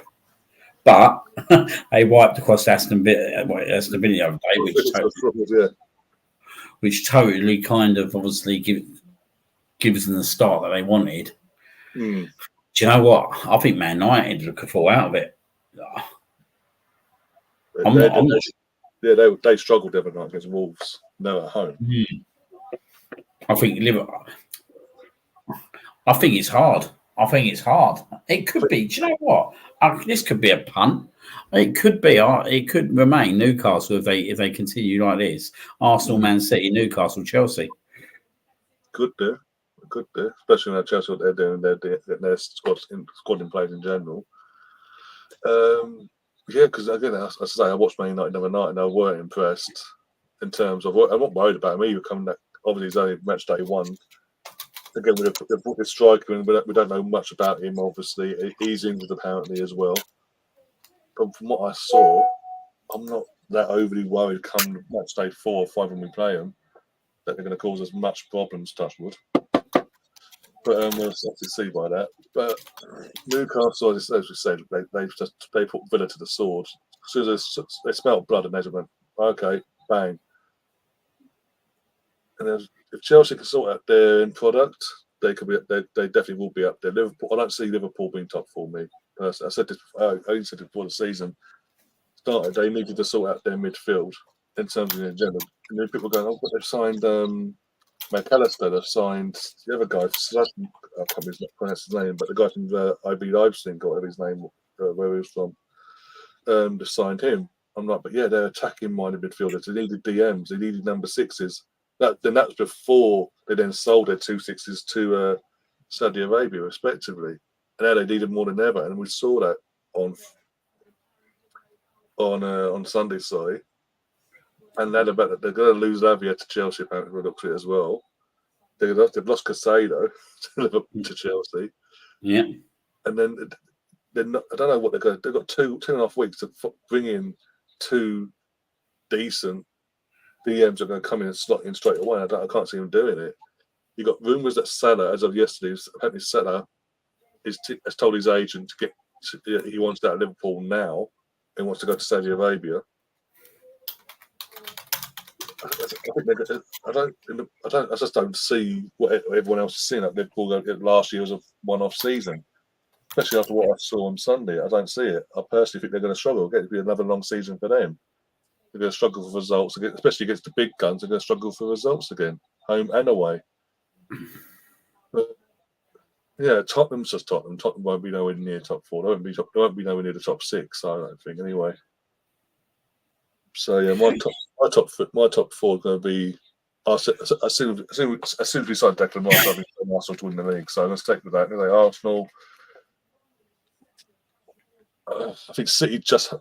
Even with that, even though they ain't got De Bruyne for the next 4 months until like mid-January now, I think, depending on obviously other injuries, if they get any more injuries, as it stands, I think they'll just hold on to 2nd. I think Newcastle 3rd. And I think based on what I've just said, I think you have to give Liverpool, Chelsea the full spot as it stands, because the others that are meant to be up there aren't proving they should be up there, and not doing enough in the window to do the business basically. Bottom three, I've already said. I think Luton gone. Already. I think they're after one game after seeing on Saturday. There's a destined for a Derby County 07-08 season where literally lucky they get a win basically, let alone any points. I did say Wolves would go, and I think Everton will still go. Myself, I think they've flirted too much with this relegation monarchy over the last few years, and history dictates when teams like that do that, it eventually catches up with them. But I still think Wolves might just not have enough. They do need a striker, a goal scoring striker, to put them in pieces away. That's what they're struggling with, because they played good football on Monday. Don't get me wrong, but it didn't have that person at the end of it.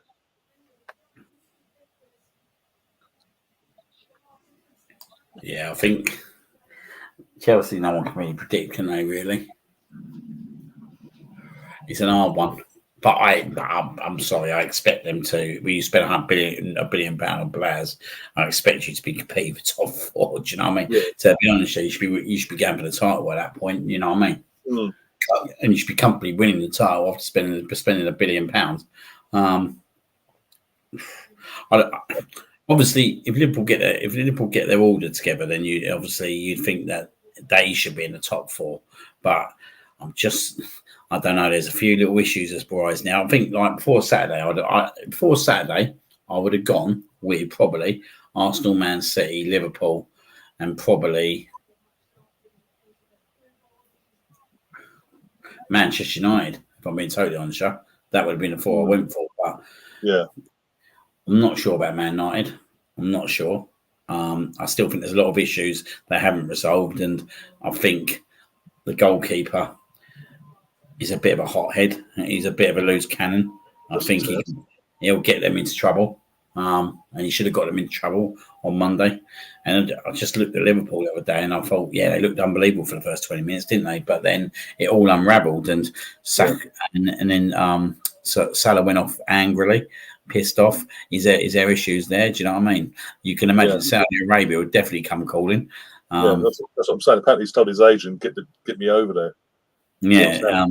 Yeah, exactly. So is there issue? And if there is issues, and if he goes, you take him out of that team, mate, and you're taking out 25 goals a season. And they've already lost Mane, and they've replaced him, but they haven't replaced him in terms of the goals that he would have got. And they would certainly struggle to get someone in on Salah's level whatsoever. So then they become. I don't see them getting top four. And everyone goes, "Oh, well, they got Van Dijk," but yeah, that's all they got. Do you know what I mean? He's in his 30s now. Since he had that injury back in lockdown season, he's not been the same. Yeah. They say that's all they've got. That's all they've got. They're in trouble. Big trouble. And then you got to give it to Newcastle. Eddie Howe, you got to give it to him. Like the players they buy are players for the future as well, and they're buying. They're not doing what Chelsea are doing in terms of stockpile. They're just buying cleverly. Like the Italian lad is a very good player. Do you know what I mean? Like an absolute very good astute signing that is. That's just going to make them better.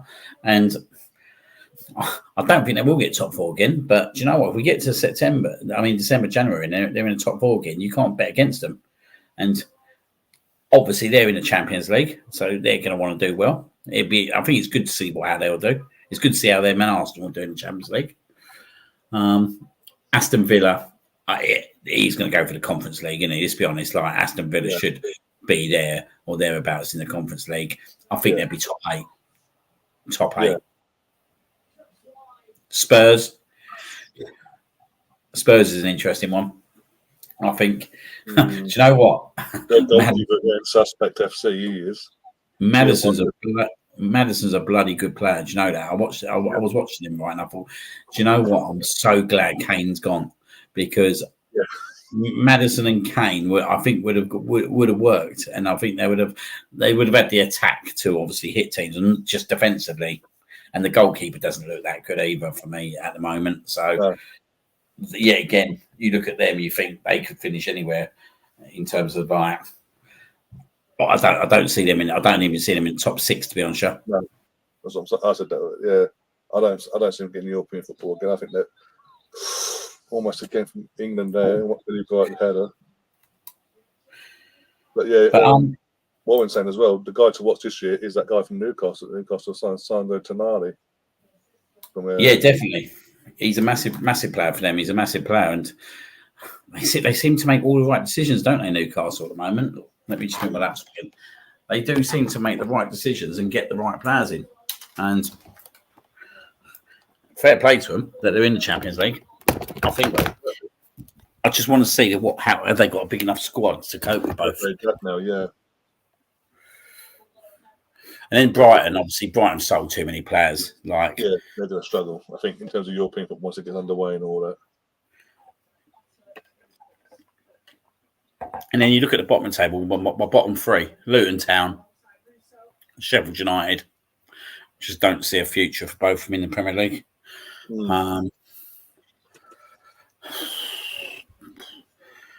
Who else is there? Bournemouth, maybe? Bournemouth could be amongst it. It could be anyone in terms of that bottom half of the table. Bournemouth, West Ham, because they've got Maguire now staying at Man United, but it looks at it, they signed nothing more Prowse. And I can't remember who else they've signed many players basically in this window. Bournemouth, West Ham, Everton, as I said before, again, they've been flirting for the last few years. And as if history dictates, usually that catches up with you. So again, it's their last season as well at Goodison Park. So that could be interesting there. Who else? I think there's Wolves. Palace have got to go and buy some players, didn't they? Surely. Yeah, especially if they lose it. Especially if they are going to lose Elise to Chelsea or whoever. I think the only thing I think Palace has just got a strong enough defence, though, in terms of I wouldn't say Mitchell's not so bad, but I think the centre backs are very good, and I think the centre midfielders will grind out results. So I don't expect them to go down, but they would definitely be in the bottom 12. No, sorry, the bottom 8, I would say.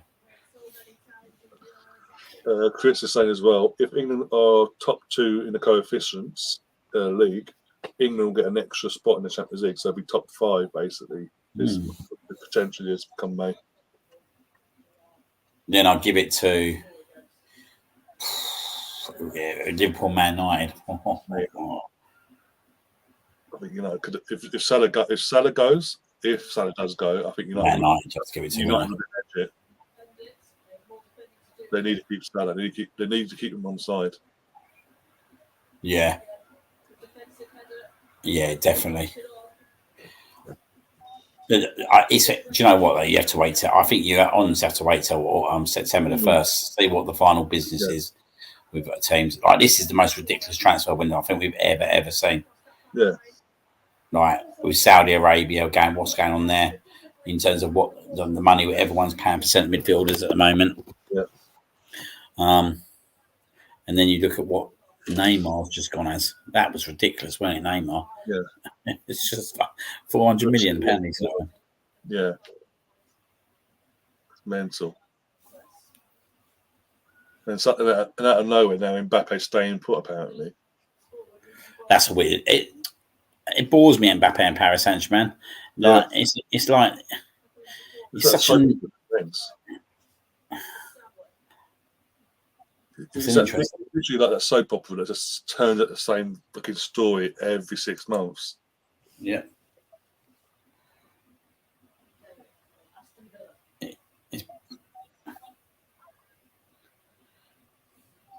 Yeah, mate. Do you know what, right? After that first half on Saturday, I'm well excited about this year. Yeah. Oh, fucking hell. What a goal that is, mate. It's 1-0. Sam Kerr. You wait till wouldn't it? You wait till you see this goal, mate. We have been sloppy. We had chances in the second half, but also when we were defensively all over the place. It's like, this is a wonder strike. what we're doing at the moment, look, we're talking about the ball. I'm sure about to get the ball any moment now, so this will be interesting. Russo gives the ball away. Oh. And what Millie Bright again, you idiot. What a goal. But again, Millie Bright goes into this game. I know how to deal with it. I know how to deal with Sam Kerr. I can deal with it. I can put it in my pocket. You literally in that moment backed off her, gave her 5-10 yards of space to run into. At no point did you look to close her down. You went, no, I'll back off, have a shot. She had a shot, she scored. So thank you very much, Millie Bright, there as well. For doing, that's why you didn't do your job, because you're a defender, you didn't do your job. Do you know what? That's clipped, mate. Do you know that? That's clipped Millie Bright's knee. She ain't tight enough to her. Like you said, she's not tight enough to her, mate. She's backed off. She's not tight enough to her. Well, again, yesterday, all the press stuff yesterday, she's been asked questions about Sam Kerr and all that. I'll be fine. I know how to deal with her. I know her strengths and weaknesses. And look at, she's just, back off. Oh, you had a shot. Damn, it's 1-1. Sake. 1 sec, mate. 1 sec. This is a player that plays with her every day in training for domestic for a club, and doesn't realise that. Oh, Sam Kerr has a shot on her. She's a striker. She's one of the world's best strikers, apparently. Sake, and completely left Mary up to do all the work and couldn't do it. Couldn't get over it. It's a joke. Even Leo, half a leg wouldn't have allowed that to happen. But now we're back to square one. Everything all up in the air again. And with a partisan crowd, it could go against us. That equaliser long term. Hopefully it doesn't. Hopefully.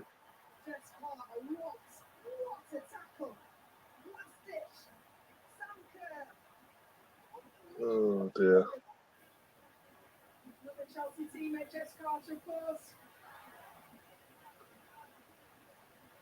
Ken's off to Wetherspoons already. Near 12:30.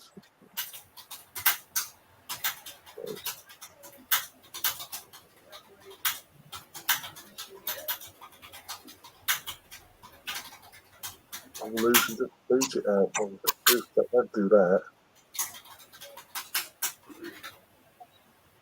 What a tackle. Yeah, we're screwed now. We are screwed. The first thing this could have done is allow, of all players, to have the ball and have a shot with Sam Kerr, get the equaliser, because now the crowd's up and bouncing, and yeah. And we've fallen off, we've stepped off the pace.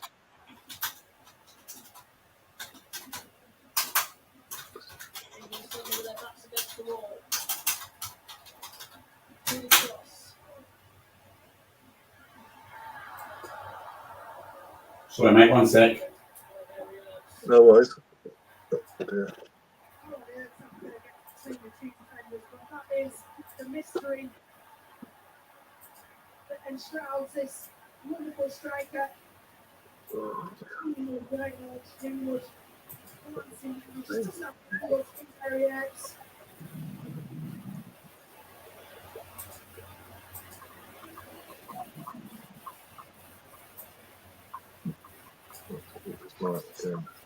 Right start to the second half. We are all over the place. Literally, can't get the ball to our feet. Giving it away at the edge of our box or in our box, and dropping the 5-10 yards and landing in space. So thankfully we've got Charles, Nobbs, Stephen Moy, Morgan. No, except England, but England don't really do much. Let's be honest. Craig Kelly. They wanted to really bring on, sort of had a bit of extra oomph to our attack.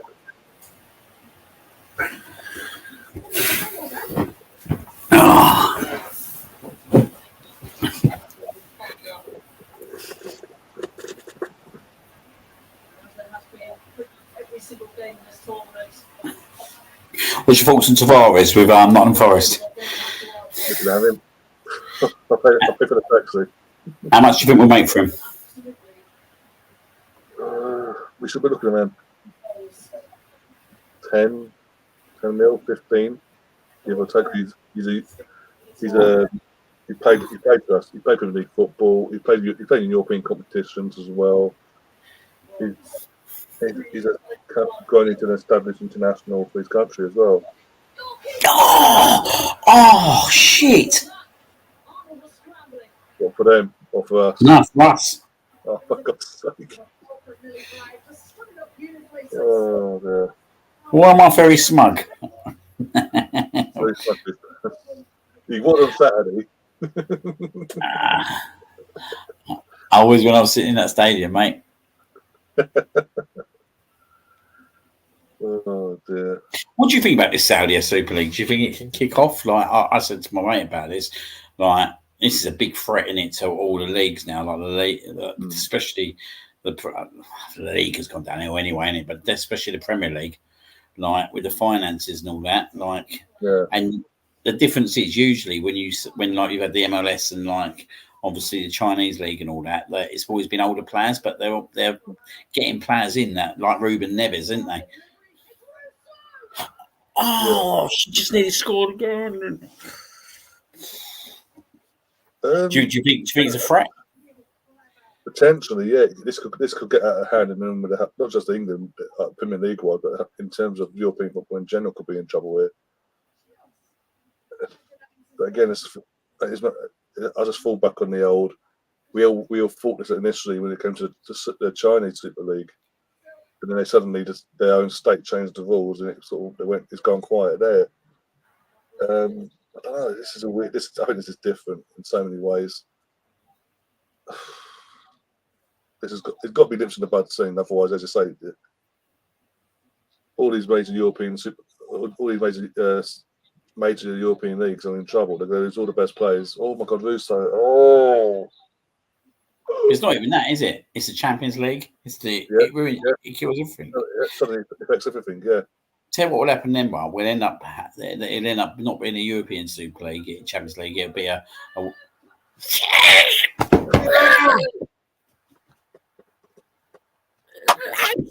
What a response! Thank God for that.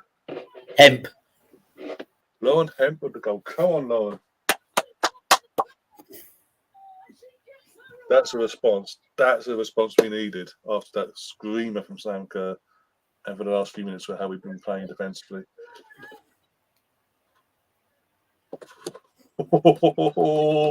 20 minutes to go. Can we hold on this time? Please. Oh, that's what was the Australian defender doing there? Let's see it now. Let me bite the ball up. She was Yeah. What was the defender doing? Yeah. What was she doing? Basically, when anyone's not watching, Millie has the ball, she in her own half, and she pings it upfield to Lauren Hemp. But obviously, the Australian defenders there couldn't see who it was. She's there, falls to the Australian defenders right in front of her. At any time, she could have hoofed out for a corner or hoofed it for a throw-in. And she's just standing there watching it bounce, and no one had to just work her way through. Got to fall to her feet and had the shot. And it's now 2-1 to England. Come on! Happy days. I went for 2-1 as well. Should have put a bet on it. Should have done, yeah.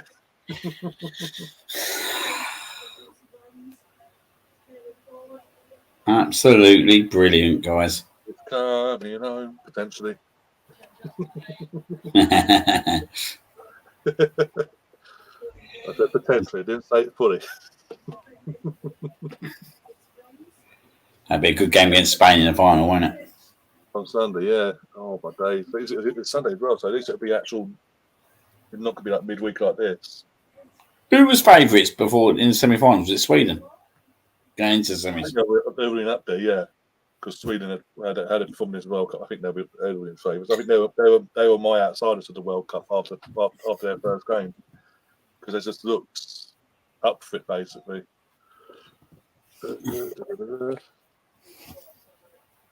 I think they were unlucky yesterday. especially that winning goal. That was so. Any other time that shot happens, that doesn't go in.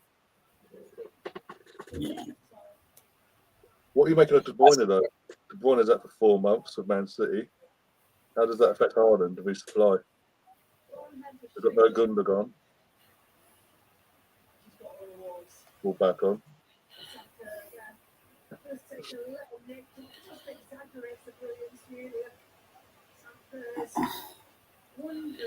Yeah, as long as they have a goal for England, Stefan, I'll be happy with that.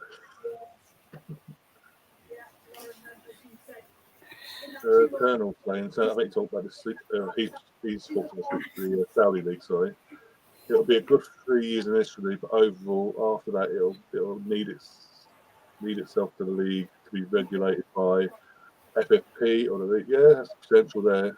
That's what we need to hope for, basically. Otherwise, we are screwed. And suddenly, if that doesn't happen, otherwise, what Colonel says there, that doesn't happen.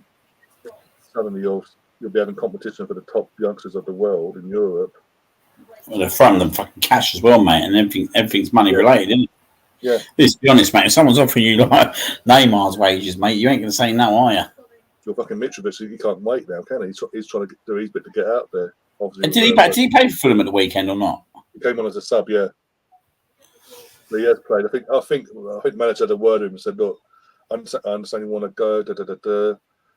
Can you just work with me, work with the club? And if an offer comes in that's reasonable for us, we'll accept it. But just work with us until then, if it happens." I think that's integrating him back in, and yeah. What about old Balogun? What do you reckon is going to happen with him? I think he's a goner. I think he's Where? played himself. Well, Inter Milan have got a striker now, so I don't think he's going there now. Monaco apparently Monaco are interested in him. Who did Juventus get? Inter Milan, they bought a striker in apparently the other day. Oh, yeah, no.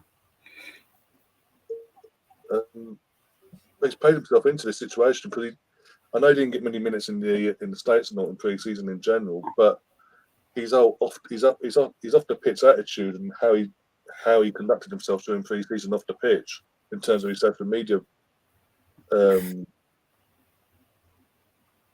behaviour. He's dug himself into a hole. We know, everyone knows nowadays that Arteta doesn't suffer that bullshit. No, exactly. He doesn't suffer it. Look at Gwyn. He dealt with Gwyn. Ainsley did the same thing. Ainsley made Niles did the same thing with his social media stuff, behavioural wise. And obviously he was at the door. On loan, and now he's gone. I know he's gone to Lyon, but that's hardly a fucking step up. Let's be honest. Go on.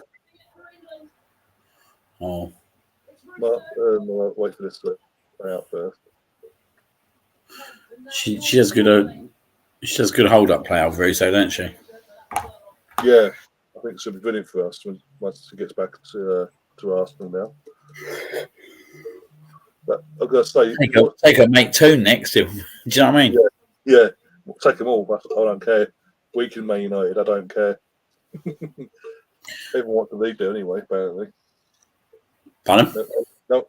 No one's sticking around at Man United. So I think it could be a long season for Man United women's team this season coming. Yeah. But they've lost their best striker to their rival in terms of Arsenal. I think half the midfield and half their defence is going off elsewhere around Europe.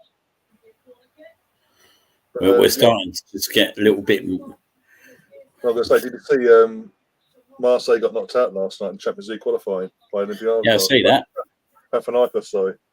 Poor old Uber. Birmingham scores 2 goals. Goes well, it still gets knocked out.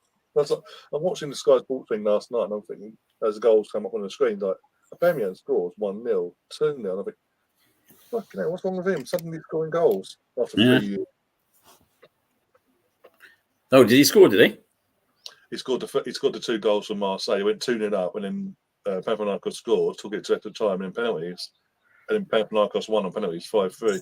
So Marseille not in Europe at all next season. Yeah, we're not being funny, mate. Everyone scores in the French league, don't they? Yeah. Gary's in the chat. Gary, there you go, Liam. Got something to say for Gary? Oh, here he is.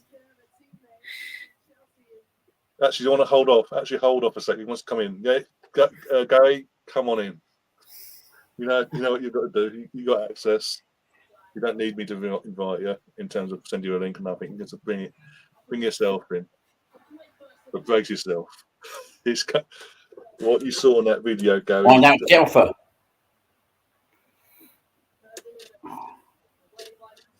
Right, I think we get a third here soon. Hopefully, I think we get that. That's done then. And no one thought they'd get a lunchtime feast like this, did they? No. I've never said I would do this, by the way. These are your words, and your words are not. These words have never come out of my mouth. I will not be doing that. See, I remember Gary giving it the old larging about this old World Cup. Yeah. Especially if England came across the USA in the World Cup at any point. He fancied the USA all the way, I believe. The cream of the crop. They weren't good enough. They weren't good enough to meet us, were they? Yeah. I said this earlier before you came along the first half. I was saying that to their own standards, they're appalling in this tour. They were appalling in this World Cup, and the fact that they were celebrating a 0-0 draw against Portugal after that final group game, when literally 2 minutes prior, if the ball hit the post and gone in, they would have been out. But they're there celebrating like they'd won the thing. Nah. They got their just desserts, especially made in the beautifully spoon-fed. Emerson's asking, why do you think the Al-Nassr will buy anyone else after the World Cup? I think it might buy one or two more players. I don't know who. We are linked to a player from Barcelona, so I don't know. I can't remember her name.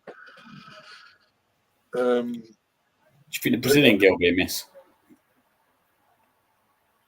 What, Gia? Yeah. I don't know. I don't know if he's going to send it out online. I don't know if he'll send it out on loan or not. Be a shame if he does. Oh! There he is.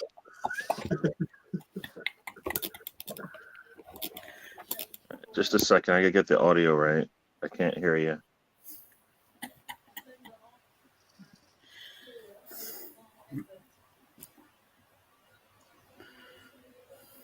Spencer's saying, why would we pick the US team to win? It's like picking Brazil. All right. I can hear you. Right. Liam, go ahead. Whatever you want to do. No, mate. I'm just here to smile. I will precursor to this with, if you listen to my pre World Cup discussion about US team, it wasn't too positive. So go right ahead. Enjoy. Commiserations, that's all I say. With a big smile on my face. Yeah. The fact that an Arsenal player knocked us out makes it like, a little bit better. Yeah, just a little bit better. Just a little bit better. They didn't look that good going into this thing, and they didn't look good in it. So no, I was saying before that literally to the US at their own standards, they were performance-wise way off the mark. Definitely, yeah. You don't see many people miss a penalty and laugh about it, though, do you? Nah, you know what? She knew. I mean, I think they did. In reality, she shouldn't even been on the team. No. Yeah. You know what I mean? Like at some point, the old guard's got to go. You know, and they just holding on, and none of the old guard helped them. If you think about it, like Alex Morgan, what did she do? Exactly. She's supposed to be I think she's supposed to be the leader, and she just doesn't have it anymore. So, I mean, like, she's supposed to be like the Sam Kerr, and she's far from that. So, she's something else, Sam Kerr, isn't she? Yeah, she just needs to be on the pitch. That's all she needs. Just get me on the pitch. She just had a great chance, good chance there. Yeah. I was wondering, like, will she actually make it to a game, and will she, also be ready to go? And of course, she's ready to go. Yeah, she's ready to go. I thought it was weird that Millie Bright gave her so much space. She knows her, right? Yeah, exactly. I was saying as well that literally. Oh, shh! shit, could have been small then. That could have, if that just glanced over the back of her head, that was going in. Mate, Shit. why are we that open up though, mate? Like we're literally in the last 8 minutes. They shouldn't be doing that. Hey, this is what you guys call it, squeaky bum time. Yeah. Australia has nothing to lose. If they lose, so be it. If they win, oh man. You got to be in it to win it, though, ain't you? That's what I say. Yep. Oh yeah. Oh, you. I don't know why you said that. I don't even understand what. What? I wonder what he meant. Oh, as I was saying before, when the goal was at, as I said. oh no! Wow, that could have been. That should have been a goal. You've just seen the other one, ain't you? Yeah, England is playing with fire, man. They are playing with fire. But why are they getting overstretched like that? Do you know what I mean? They shouldn't even be getting overstretched like that, should they? That's a lot of space. Wow. The defenders aren't holding their position here. The centre backs, they're all over the place. Millie Bright, she's not the fastest. Well, she's in the middle of the three, right? Or meant to be anyway. But she's not holding the position, and she's getting caught out. And the other two is just like no man's land then because they're having to cover her. Right. And then Mary Earps, I'm sorry, it's so much in this World Cup because of performances and all that. Yeah, but she's been one of our standout players. I am still impressed with how England's playing, missing two of their best players, and I'm like, imagine if they had those two players. All right, I mean, exactly. Defense would be more solid, and attack would be even better. You know, and we would have leadership with one of them. True. At least. This is what again. I know we're doing well at the moment, and touch wood, we see this out. Touch wood, but we have. That's been amazing. Oh, mate, that's a fucking chance, mate. They are getting anything they want. This is too easy for them to. Mate, Sam Kerr's had another one, mate. I haven't seen that one yet. It's got a corner coming up on my side. Mate, how's she not hit that on target, mate? How's she not hit that on target? Mate, if that's on target, it's a goal. I was saying, I'm telling you, when I was Sam scored that goal, I was absolutely roasting Millie Bright because all yesterday doing the press rounds and everything, doing the press stuff and all that, asking about Sam Kerr because obviously teammates at club level and all that. Oh, I know if she starts or not. I know how to deal with her. I know her strengths. I know her weaknesses. And then that happened. And I was like, bloody hell, what are you doing? Oh my god! Yeah, you knew she was going to take that shot. You keep giving her space and backing up. Just because there was three. It was 1-on-3 at that point. All she needed to do was slow her up. We just needed her or one of them just to get close to her, and she was the nearest one. So all she had to do was get close to her to stop the attack.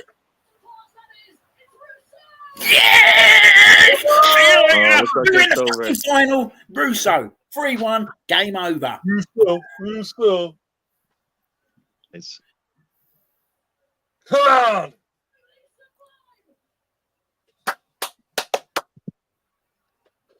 They haven't scored over here. Takes a little bit of a time, so you got to wait. Because they celebrate, I celebrate. All right, here they come now. Oh, somebody made a mistake there.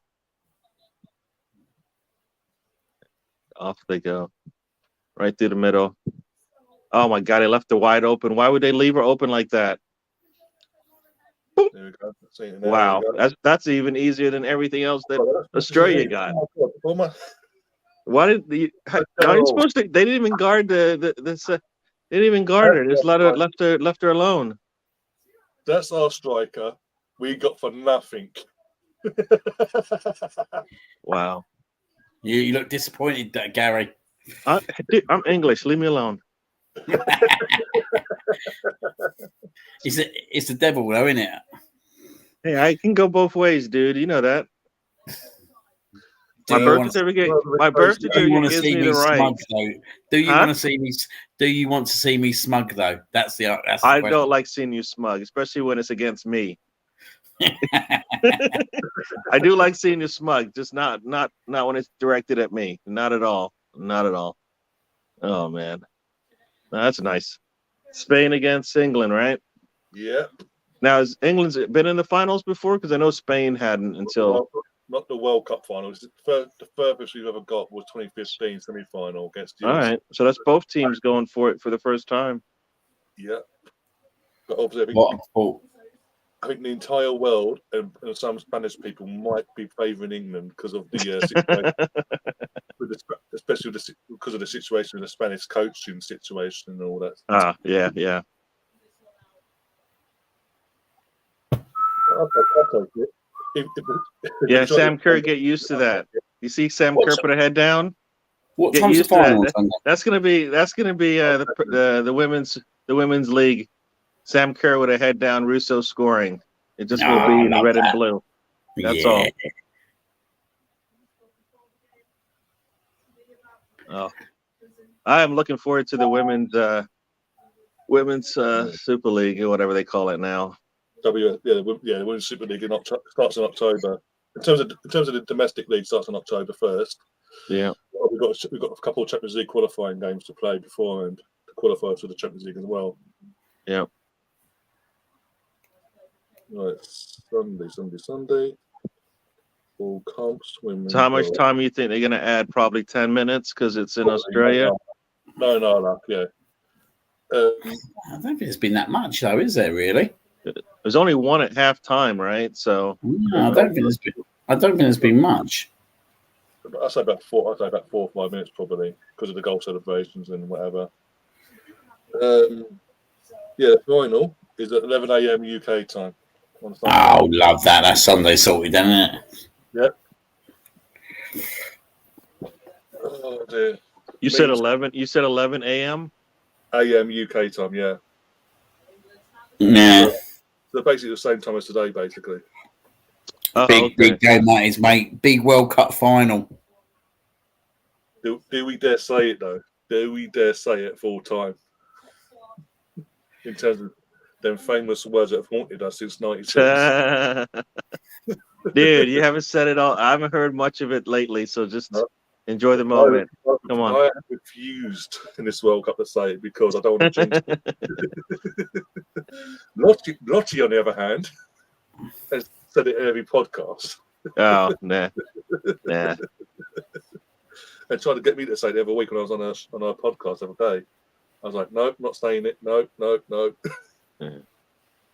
So let me get this right. When they substitute, they add 30 seconds. Is that right? Yeah, it'll be 30 seconds. 6 minutes. 6 minutes. All right.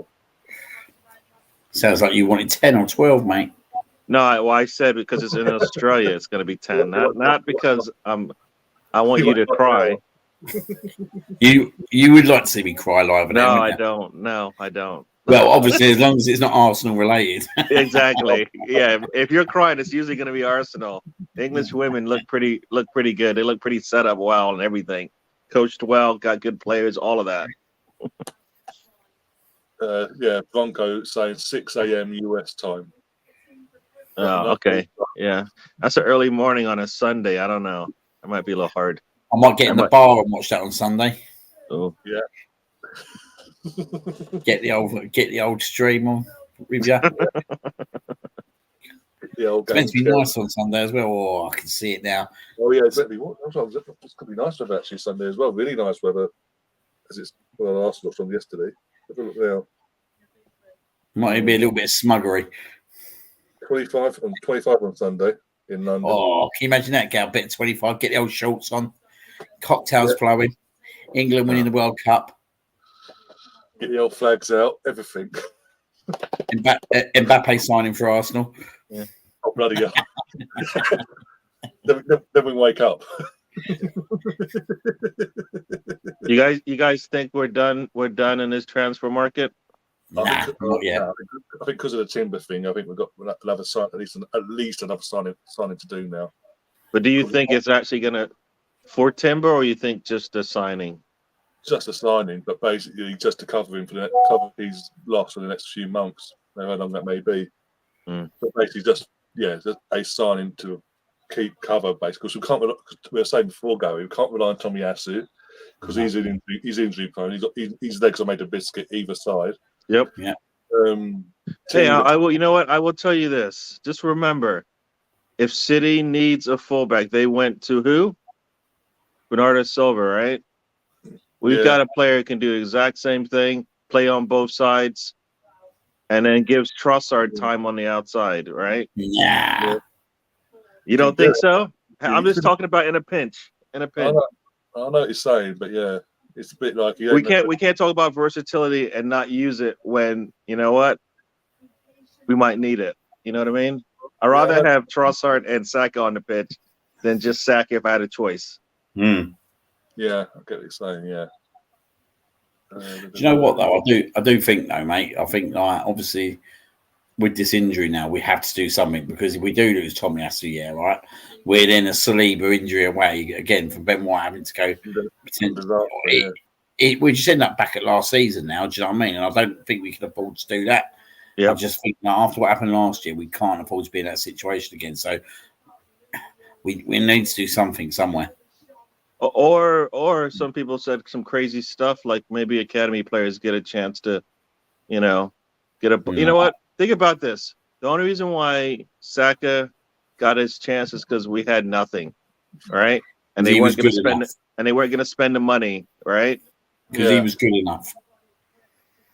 But I think Royal Walters looks pretty good, right? Well, that's not a bad shout. That's the one. If there's anyone that comes out that system and then comes into the team, that's the one, mate. Yeah. That is the one. Yeah. But it's all about like can they play the system? And Rules Waters is potentially one that could play the system. Yeah. But he's the only one, in my opinion, at the moment. Yeah. No, I mean, I just think the academy players, when we played, was it Germany? They all looked pretty good. They all offered something. We saw praise at Dubry as well, weren't we? That's the other one. Yeah, they all looked like they could offer something, and definitely in the future. But even then, they looked promising. So that's a good sign. What about I said it earlier on about Ivan Fresneda? I would. Yeah, I've heard though he's more of a wing back. So, there's time to do that formation stuff though, in terms of wing backs and all that. So it would be ideal. Well, if he's a wing back, I mean, I assume he's better than Nuno Tavares, but do we still have to worry about defensively? Gary, I'm better than Nuno Tavares at wing back. I hear that. I'm just wondering if it's still an issue where the defense is still a concern now. Not major concern, but obviously as we mentioned, obviously we assume Tinney's out the door any day now. We assume that. Zinchenko, we don't know what's going on there, how long he's out for, what the situation is there. Consider he's going to be injured, but he played for 10 minutes in a charity game at Stamford Bridge a couple of weeks ago before we played City the day later. Yeah. But I don't understand how they can. The team can take a risk like that, knowing what's on the line. Even if he tweaks something or he's still in recovery, he shouldn't play. Just let him. If you're not going to play him in a preseason game, you can't play in a charity event. For me, no. It's just like you got too many issues as it is with injuries, and then just we don't have time to take risks. Game over. Very nice. Yeah. Arteta takes a risk when he doesn't have to sometimes, I feel. That was one of them. Just let the man rest and recover. This cut to the chase here, right? Who do you want to still? What do you want to see still out this window? And being realistic. In this window? Oof. I think I like the Kudus thing. I would like that. That would be pretty cool. I like that. Sorry, what's that? Bringing that Kudus guy from Ajax. Yep. I think that would be that'd be good. I think that'd be good because he can play all around. He'll be another Trossard, and that would allow us hopefully to rotate like Saka out for more than he is, and because he looks like he's ready to go.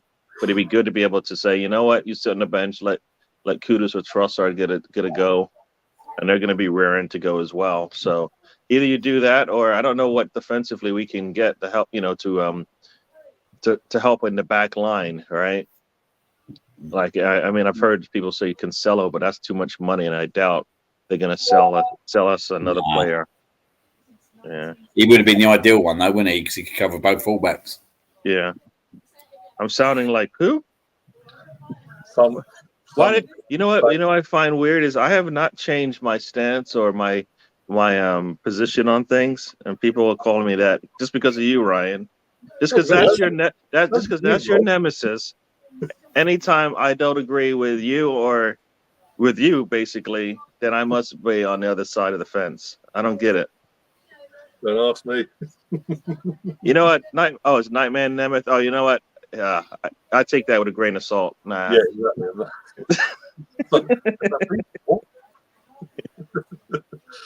And I see Colonel Ward is also going after me because of the American thing. Come on. But yep, we are through to the World Cup final. So in a look to right the wrongs of 4 years ago with the home nation of the Netherlands, where she won the Euros 2 years prior, got to the final of the World Cup, lost to the USA, as we know. And obviously come to England, won the England the Euros, and now she wants to, 10 months later, could be avenging what happened 4 years ago and winning us the World Cup and bringing something quite unique, a European World Cup championship mentality to this team. Very cool. That's What's everybody going after me for? What's up with this? Mm-hmm. I come in just to say hi to Liam, let Liam, gloat and laugh at me and give me that. You didn't even give me the look, the smug. I don't know if I got that. I'm a World Cup finalist, mate. Do you know what I mean? That's what I do, mate. Do you know what I mean? I come on here and get into World Cup finals. You either got it or you ain't. We are the winning side. Very true. Oh man, I'm gonna have to go to work. So good seeing you, mate. Good seeing you. Or maybe we'll see you guys on a watch along in the future. Yep, hopefully. Yep. So, all right, everybody in the chats, enjoy. And Nightman Nemeth with that S word. See, now that right there, he should get 5 minutes for that. He's been saying that. He said that all weekend, and now he's saying it again. Yeah. You should cut him. You get 5 minutes for that, buddy. All right, everybody. Enjoy. Yeah. Yep. Well, I'll just go back to work, I think. Yeah. Otherwise, great. Second saying, great to see you in the soccer World Cup final. Yeah, definitely. Oh dear! And as I say, with that, we are going to tap out, guys. Obviously, yeah, it's fantastic. The girls, I'll be honest, with the injuries we've had to Beth Mead, Leah, and Fran Kirby, respectively, I didn't think we'd get this far, but we have. We're in the final. It's Sunday against Spain. We've knocked out the host nation. We made a bit of hard work of it at one point, but we've got over the line, which is the main thing. And we look forward to Sunday, a World Cup final. First, I think, the first one. The first time a World Cup final that England are in since '66 in terms of a senior team, not including like youth. So if you want a good youth team, obviously under 17s a couple of years back, got to the final and won that. But obviously, England will be the heavy favourites now, being that we are the European champions in the way we knocked out Australia today. And Lauren James will be back for that final in terms of squad selection. I personally wouldn't start her. I personally stick with the 11 that started today. Have Lauren on the bench as an option. Personally, that's my opinion.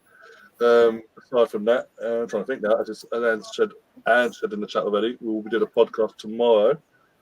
Where Angie's obviously she'll be the host. Obviously, we're reflecting back on this game and all things Arsenal as well along the way.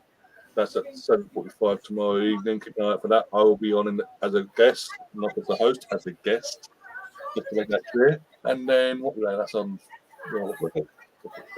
Thursday tomorrow. Friday, we did a slow kick ranking show with Sam potentially. I'll update you guys on that once I know for definite. And then Saturday, because England are in the final, Saturday we will do a Man City versus Newcastle watch-along. It's very interesting now because they're Kevin De Bruyne. But Newcastle could spill blood again on Saturday, so we'll do a live watch-along for that. 8 o'clock kick-off there in the evening, so it's a late kick-off there. Match of the day as well, not long after that one as well. And then Sunday, they'll put the big one, the big event of the weekend, the World Cup final. I can't wait. That's 11 a.m. 11 a.m. kickoff time. 10:30. 10:30 we'll be going live, maybe even earlier to get the build up going. And yeah, Liam, Liam, you're joining us for that from your bar. Yeah, I should be able to get on there, mate, on the bar, you know. Go from that out your garden in the bar, Bobby running around. Cocktails at the ready, you know what I mean? There'll be a few beers, a few ciders. Oh dear. Can't wait, mate. I'll get me involved in that one.